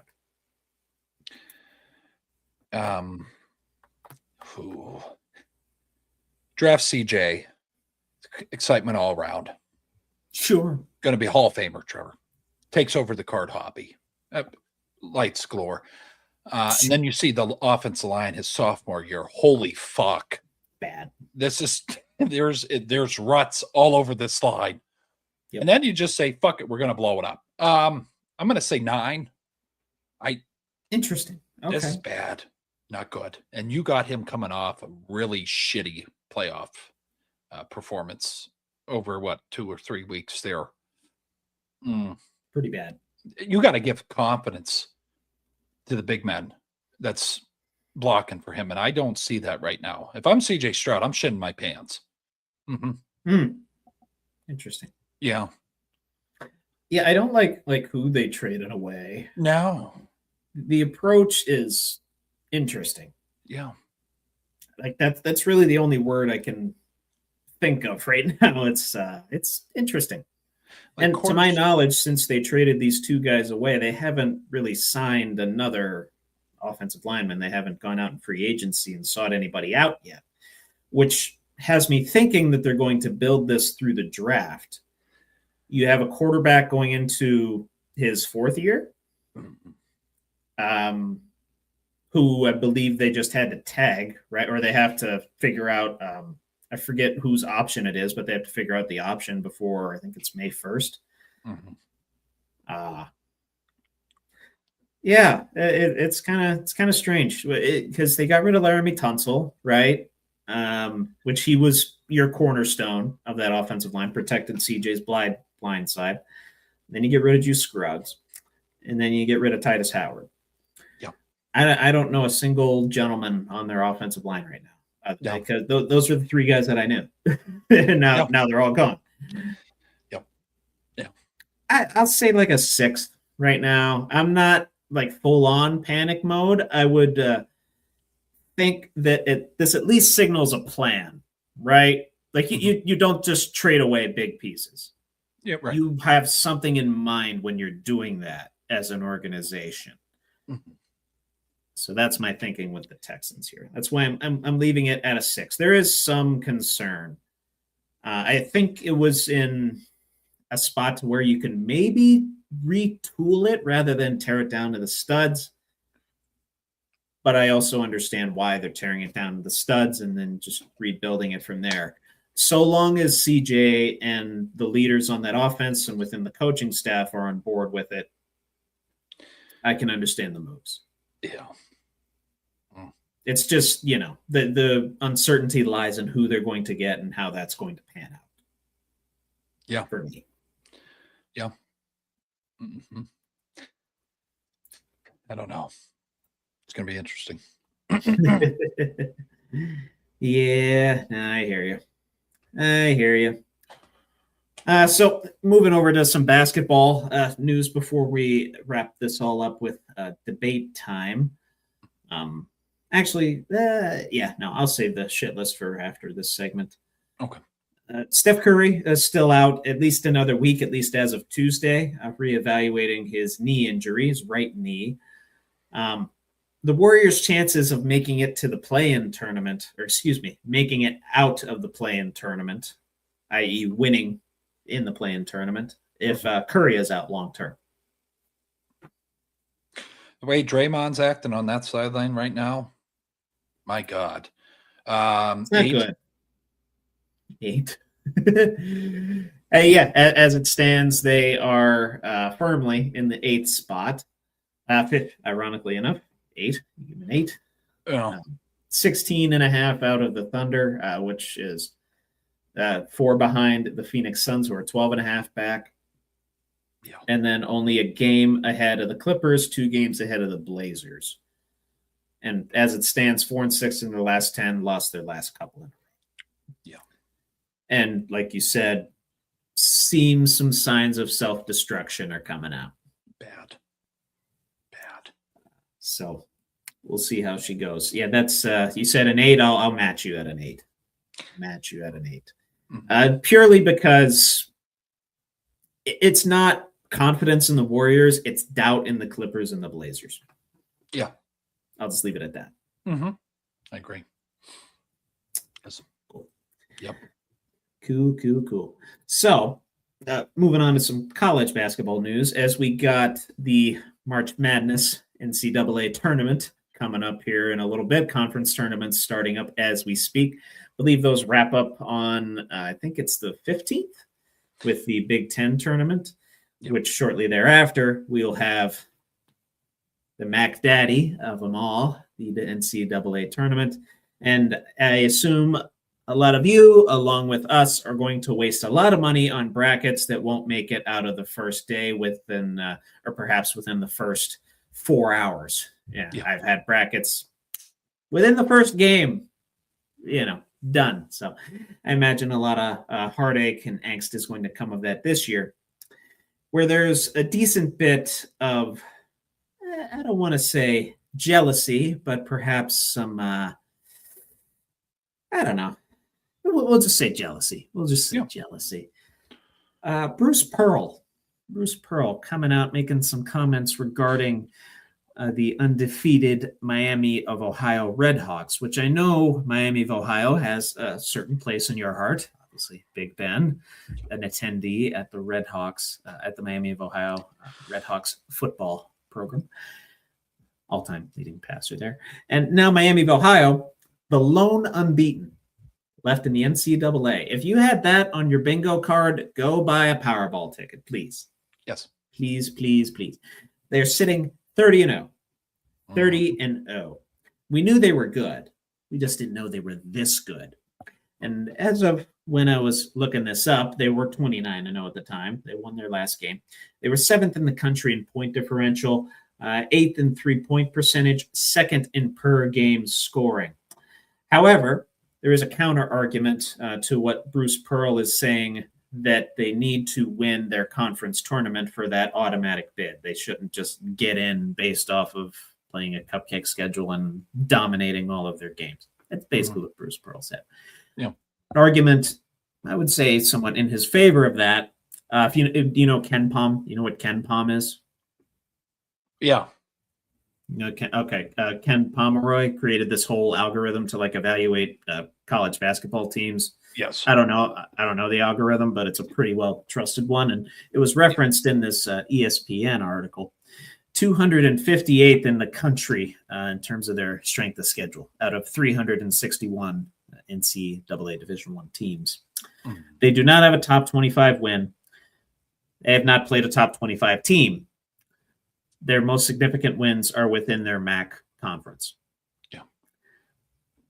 But reversing that again, rumors floating around that they tried to schedule some of these bigger conferences, some teams in the Big Ten, some teams in the Big East. Some teams in those conferences were afraid of upsets from this team. And that as well. So I want to take this from Bruce Pearl's comments, that side of it, though.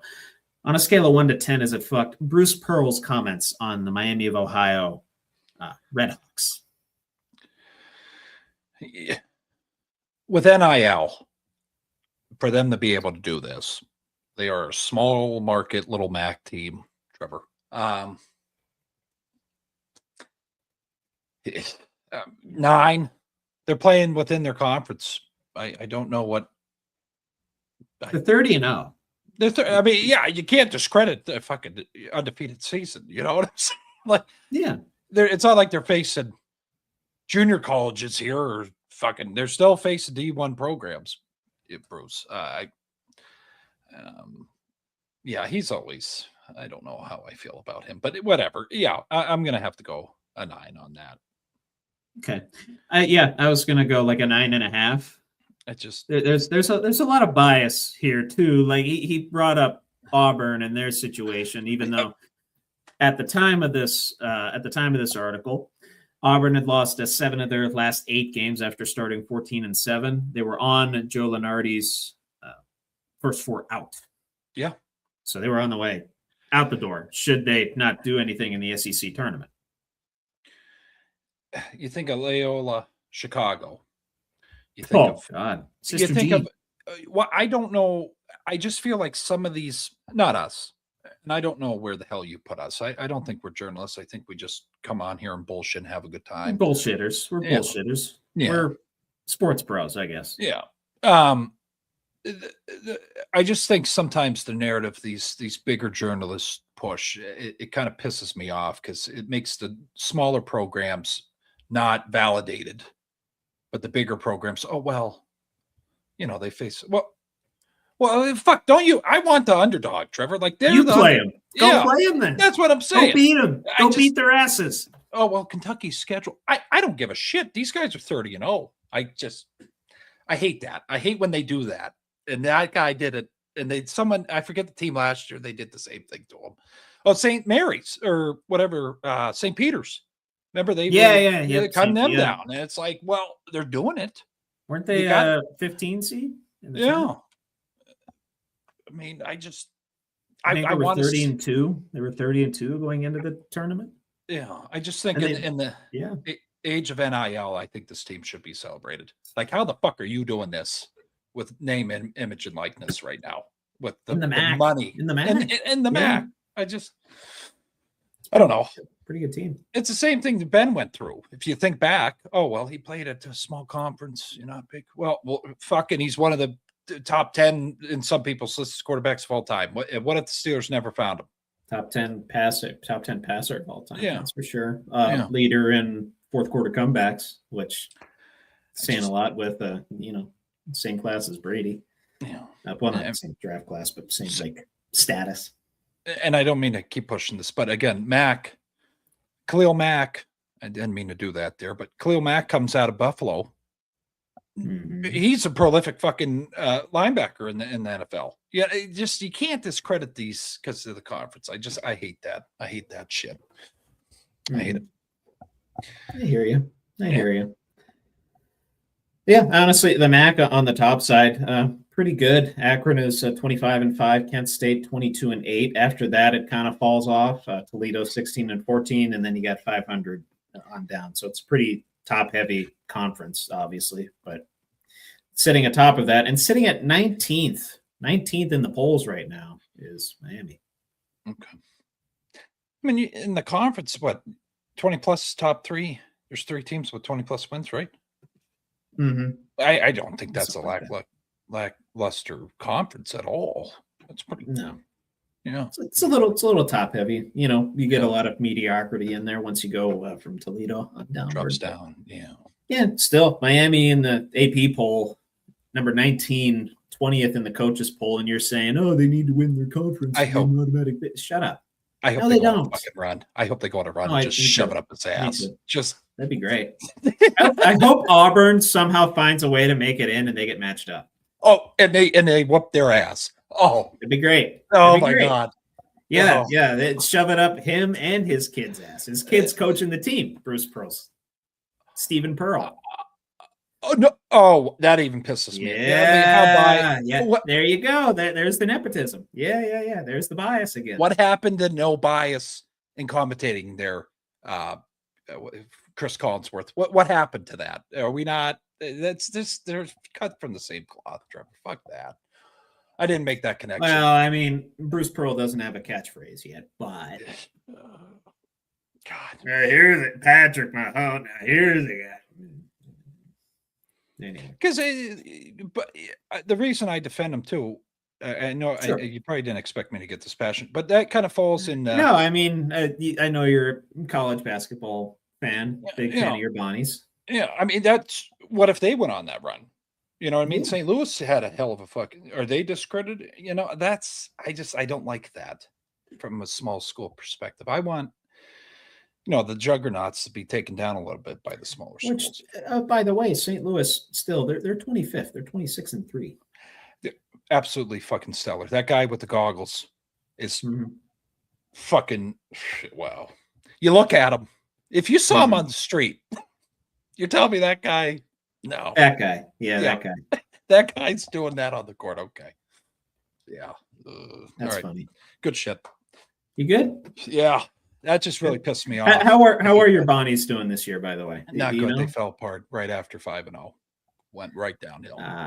Broke my heart. Sorry to hear that. Are they at 500 or way below? I stopped watching. That's where we're at. You stopped watching. Okay. Yeah. I can look at here. Remind me of the conference. They're in the American or A10. Excuse me. Yeah. St. Bonaventure. Oh God. Yeah, not good. Overall 15-15, but in conference 4-13. Fell. The amount of games. I have to look this up. I don't mean to take over the segment, but the amount of games that they dropped, leading by 5, just fucking painful. Fair enough. It's all right. Gotcha. Like leading by 5 late in the fourth or late in the second half. Fucking goes downhill. Just like it got to the point I'm screaming in the fucking pillow. Like, come on, man. You go to a few games though? You hit up?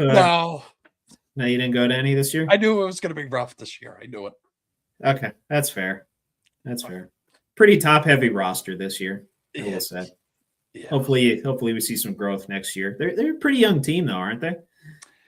Well, the problem is you're running into the.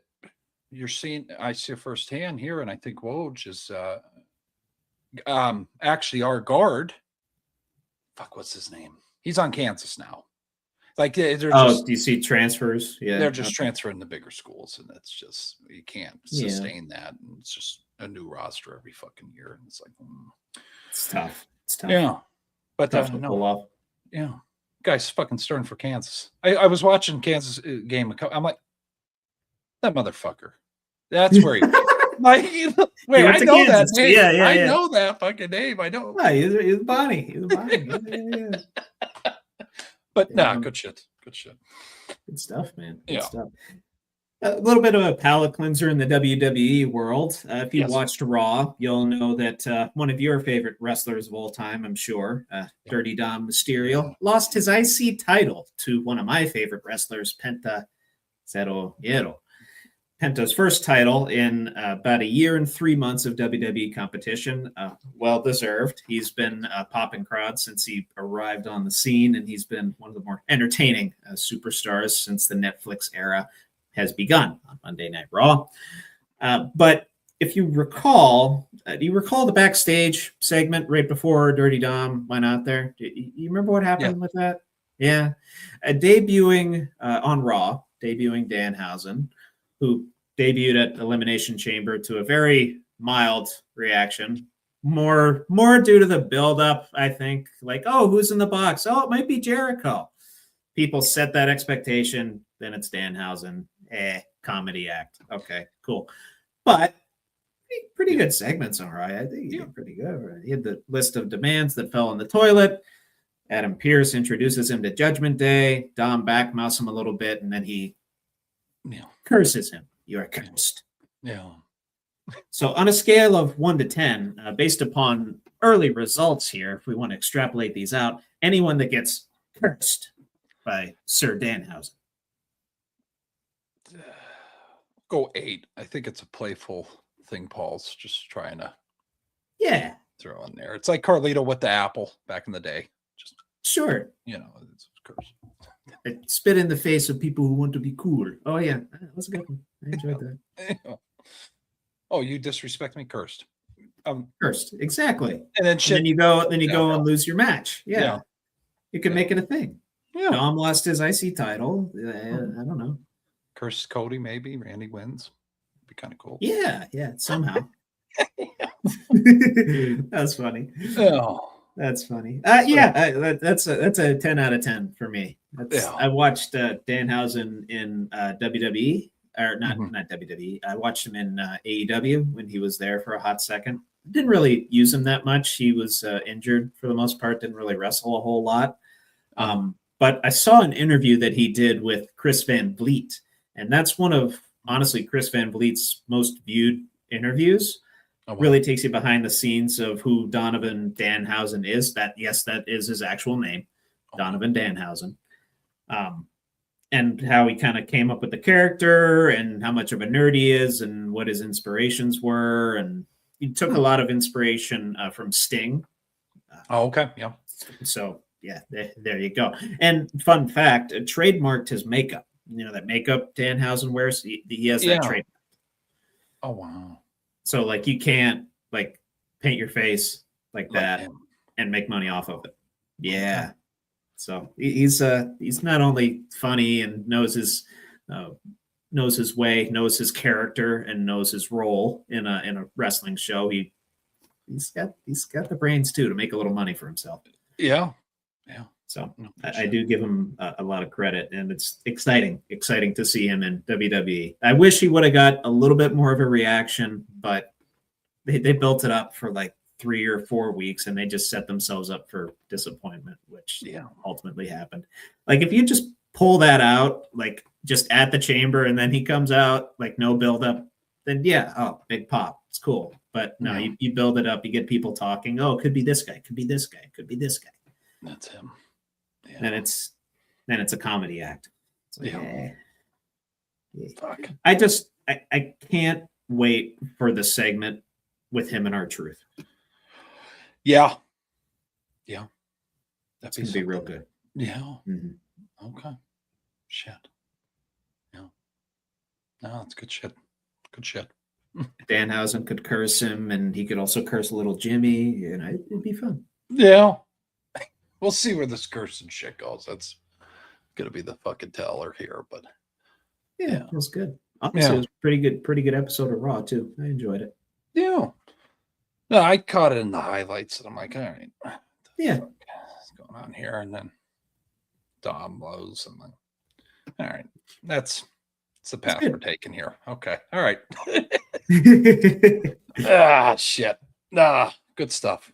I'm gonna start trying to watch Mondays from now on. Yeah. As much as you can. Yeah, get back in. It's a stress relief for me still. So. Yeah, I enjoy it. Yeah, good. Anything else, Trevor? On us? Oh, shit. Just real quick shit list. Yeah. Real quick. Yeah, guy I've been meaning to put on here for a while since he's kind of about wrestling. He's turned heel. Yeah, he's kind of a bad guy in the eyes of the public right now. Definitely has a Napoleon complex. Diego Pavia. Yeah. Yeah. There it is. There it is. We got it. A guy that, bad case of BBE. Yeah. Bad case of it. Said something about his frontal lobe not being fully developed until he's 25. He's only 24. I get that. Okay, cool. That's pretty evident when you're taking advice from Johnny Manziel. Yeah. Good old John. Jesus. That's, no offense. He's tried to get clean and everything, but like probably not the best guy to take advice from. He looked rough. One time he was at Texas A&M, and then he missed game day, and that was a whole fucking disaster. But didn't he miss that because he was partying the night before? There's speculation on. I think it was partying. Someone did tell him he had to be there at a certain. I think he's just doing a little bit too much of that. Pull it back, Don. Come on, just bring it back. I've got to be fucking spinning off your ass. Anyways, we'll go over this debate. Yeah. Uh,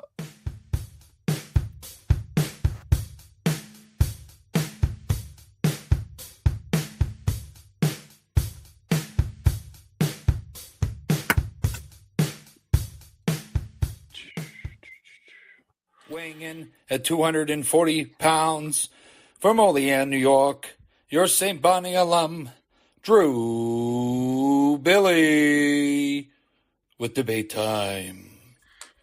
all right, 4 questions for us to go through here. Me and Trevor, and stick around for Be a Man question to close out the show as usual. Most exciting part of leading up to the NFL draft, if I can get it out. Maybe you have a stuttering problem. Yeah. Oh, that's fucking journalism really doing good this week, guys. Good job on yeah. We love our journalists. Yeah. going after a small Mac school and a kid with a stutter. Jesus Christ. Love that. Love that. Yeah. Good professionalism this week. Good. Yeah. Most exciting part leading up to the draft. Yeah. Oof. I just love mock draft season. Oh. I love the mock drafts, and I love how wrong they always are. I love how trades that people think are going to happen don't happen, and the ones that we don't expect just come out of nowhere, like an RKO. And I always love. I'm always excited. Like if the Raiders aren't picking first, who the hell are they going to pick? Or a bunch of these other teams, like who's the best available? They're just going to take that guy. And of course, Mel Kiper. His pompadour, likes of Daniel Jeremiah, and a bunch of these other figureheads that love to toss out these expertly crafted mock drafts. Mock draft season, and obviously we're creating our own in this program, so love to see it. I gotta say, mock draft and trying to see what would fit well with the Steelers, but also. Just seeing how these guys have worked their ass off and hopefully get to hear their name called. I'm just excited for that. See what happens there. Great answer, Bill. Great answer. I'm just saying, nice. Some of these guys, when we do, we're probably going to be down in Pittsburgh for the day on my end. I'll come down for the day. Oh, yeah. Have a little mic if you see us down there. We'll talk all about that leading up here. We got to. Oh yeah, we got some planning to do. Yeah. But just the stories leading up to the draft they do that day. It's just like holy shit, changing family generations. It's like holy shit. Some of the stories. Najee coming off the streets of fucking San Francisco. Mm-hmm. But anyways, it is pop. It's not soda. What is the best pop flavor out there? So I'm in Pittsburgh. I can confirm it is pop. Yeah. Specification: Coke has cream soda, has cherry, kind of going off of that. Oh, so like a one-off. Yeah. Flavor. So not just the regular. Okay. Yeah. Like Mountain Dew, Baja Blast, what have you. Yeah. Sure. And I was actually going to go with a Mountain Dew flavor as well. Of one I always drank. I drank this a lot when I was in retail, because it was just easily available. And of course, when I was gaming back in the day, is Code Red, Mountain Dew Code Red. Let's go to that's to me that's the je ne sais quoi of pop beverages. Yeah, no, Captain Insano agrees with me. Loves the Code Red. The Code Red. Baja Blast is good when you're eating Mexican food. It's very good. And another go-to for me, for slushies at the movie theater is a cherry Coke. Cherry Coke. Good. Yes, with the popcorn. Yes. Yep. Yeah. I usually do candy. I usually do Sour Patch Kids at the theater. Okay. Yeah. I got to go Code Red. It's always has the most caffeine, sugar in any soft drink. I like to be a little wiry. 140% of your daily sugar. Yeah. I think 32 grams or something like that. Yeah. It's like that much of the bottle. Yeah. And just the flavor, it's just quenching. It's just good shit. But what is the most dominant position in this year's draft? Ooh, Ooh, that's a great question. There's a lot of edge rushers out there. Yep. There's a lot of wide receivers out there. Tight ends on the top end. Your Kenyon Sadiqs. They balled out at the draft. The tight ends did. Yes. So got some pretty damn good running backs on the top end of this year's draft too. I would say the deepest position, though, where you could find some good value potentially in the 3rd and 4th round, even in a not so great draft class this year, I would say edge rusher. Yeah. Anything on defensive line, I think you're safe there. Edge. Agreed. Agreed. What I'm most excited about is I'd have to say the wide receivers, see what goes on there. Yes. But definitely defensive line edge. I was going to say, you got Ohio State guys that could potentially fall to like late day 2, like your Caden Curries or like a Jack Pyburn from LSU. And, guys that have faced top competition and even, sticking with the Big Ten, Jashawn Barham. Yeah. You could, you could make a case for him because of the competition that they faced. Yeah. So. No, good shit. But I understand the wide receiver spot too, because you got him all the way down to Elijah Surratt, probably a day 2 guy, like maybe a round 3 guy. Yeah. Jacoby Lane out of USC, Caleb Douglas from Texas Tech, Harrison Wallace from Ole Miss, former Penn Stater. Yeah, they just all seem wiry. That's why I think I'm excited. These wide receivers. Yes, some wire to them. But I'm going to say this: I saw Judge in the USA uniform. I saw Skeens in the uniform. How much of USA baseball are you going to be watching? Due to my busy season, probably not a whole lot. Okay. Unfortunately, my original plan for tonight, before Lou Holtz's passing, was to wear a Paul Skeens jersey. So, if anything, I would watch any games that he is starting. Okay. I will do the best that I can to keep track of it. I know it's starting up this week, right? It's starting up tomorrow. Mm-hmm. So I will keep tabs on the scores, how much I'm actually going to watch and maybe have on in the background of work. TBD, unsure. At the very least, I'll watch Paul Skeens. Okay. Yeah, no, I actually might sit down and watch baseball. Wow. Try to track it. Wow. Yeah, okay. I really. That's good. Then you can report to me on this stuff. Well, DR and Japan, it's going to be a hell of a showdown with those two. Always is. Yeah. Always is. But, I mean, you look at that fucking lineup, Trevor, it's like, Jesus Christ. Yeah, it's kind of you nutty. Got Harper, you got Judge, fucking Skeens, you got Scooble, you got Webb in that rotation. Kershaw just coming in there for shits and gigs. Like, yeah, why not? Sure. You look like a dad on McAfee. I'm like, I forget who the hell he is a dad. He is a dad. I believe he has a couple little girls. Yeah. Co-worker was watching, like, who? I said that. Let me tell you right now, that guy's probably, he might look a little daddish right now. Probably one of the best pitchers of all time. Hall of Famer. If you see any reason, like, the writer's going to fuck him over. Not get him. It's Kershaw. Okay. I was going to say. Get him into the Hall, you mean? Yeah, like, not first ballot. Oh, God. No. He better be first ballot. That's what I'm saying. He better be. Okay.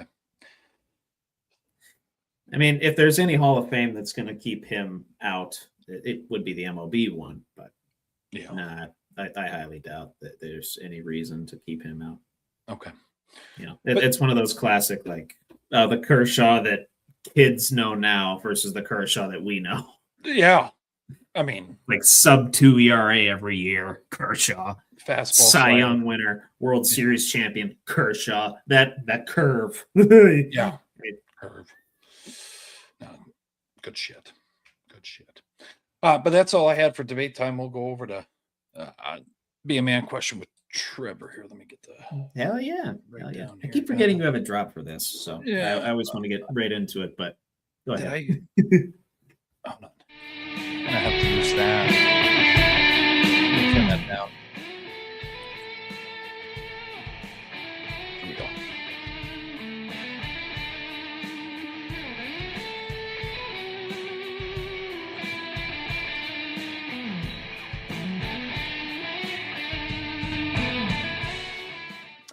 Yeah, I don't like that sound. That's going to be taken off, but here we go. We'll change that. Be a man question of the week with Trevor Dinsmore. Good shit. Thank you, brother. Thank you. Yeah. Short but potentially thoughtful one, and one Yeah. I didn't preface you with earlier because I wanted kind of an on-the-spot answer for it. Yeah. First thing that comes to mind when I ask, how do you give yourself grace?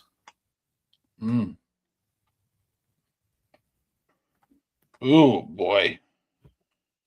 In other words, how do you cut yourself some slack? Wow. I'd say, I think people that know me closest in my little small circle, I'd say if I'm, I think like I told you before, if I'm doing this, I'm all in or I'm not. And that's that. I think giving myself grace, like if a sound on here fucks up, I will hold on to that for 2 days. All right. Okay. So the grace part, definitely have to do like what I'm doing now, fucking with this thing, word search. Got to find inner peace and using those things and kind of like I said to you when don't want to get political, but when that shit happened last Saturday, I'm off social media. Yeah. I can't, because that's just gonna fucking tear me apart for being a proud American. So, but I think that's the way I do grace is just self-reflect. You have to self-reflect, and it's usually right before bed, right before I pass the fuck out. Just analysis of the day, and then try to not carry it that next morning. Yeah, while I'm in the shower, shut that fucking drain it. You're gonna think this is fucked up when I'm in the shower with the shit I maybe bring from the other day. I have it just go down the drain. That's some Phil Jackson shit. Yeah, no, that's some good like existential type. Yeah. No, That's what I try to do. That's Doesn't good, always man. work, but That's good. Yeah. Something I've been doing lately is just, realizing that you can only get so much done in 24 hours. And, it's a common thing. A lot of people overestimate what they can do in a day, right? I figure setting manageable goals for the day and then, just keep getting 1% better every day while also hitting those manageable but growth type goals. I think is very important. And whether that's personally, professionally, socially, whatever it is that you're going to work on for the day, give your full attention to it, but also realize that you might not get everything done that you wanted to. And that's okay, because it's going to be there tomorrow in all likelihood, unless, good Lord calls you. But as long as, you're in good health, you're in good state of sound, in a sound state, mind and body, you can create manageable goals for yourself. And like I said, keep accomplishing those, just those daily things without overwhelming yourself. Because if you keep overwhelming yourself, you're going to feel like you get absolutely nothing done. It's going to emotionally drain you. And I've been there. I did that during last busy season, particularly because a lot of the pressures to get everything done now. That's kind of the nature of my line of work. And I took it as, okay, this isn't done now, I failed. This isn't done now, I failed. This isn't done now, I failed. No, I didn't fail. I just didn't get to that specific thing in my profession yet. So something I still have to work on, but something I'm trying to do day by day. Yeah. Oh, good shit. No, good question, Trevor. I think everybody that's watching can maybe reflect on that question there, because that's all around. Doesn't matter. All around right there, buddy. It's a circle. It's a circle. Back to the fucking circle, man. I'm telling you. It always goes back to that. You got to cut yourself some slack, man. Yeah. Life's take life seriously enough to where you care, but not seriously enough to where you feel miserable about it. And you feel just in a constant state of like trying to, one, please everybody, and two, trying to attain unattainable goals. Yeah. No, I agree. But anything else for the folks tonight, Trevor, before we head out? No, that's all I got. Good buddy. That's Okay. all. We'll be back next Tuesday, right? Yep. Hopefully we won't have to move No. on. No. Yeah. No. No, we appreciate everybody as always. We'll be back next Tuesday at 8:00. Make sure to press the notify me button down below. It's going to be a bell button show, and I'll begin that up tomorrow night with the title and everything on there. But anybody that enjoys sports, send them our way. I forgot to do this in December. I just noticed this when I was looking at our profile. We actually are now on our 4-year Buckle Up with the Boys. That was in December. Oh, completely fucking missed that. Completely fucking whatever. Anyway, so okay. We're here. We're here. We're styling, profiling, motivating. Yeah. No, but have a good day. Have a good night. Stay safe out there. God bless. This was another episode of Buckle Up with the Boys with your host, DB, and host Trevor Dinsmore. We'll be back next Tuesday, 8:00. Make sure to subscribe, like, and comment. And whoever enjoys sports, send them our way. We love the bullshit with them in the comments. Have a good day. God bless you all. Have a good weekend.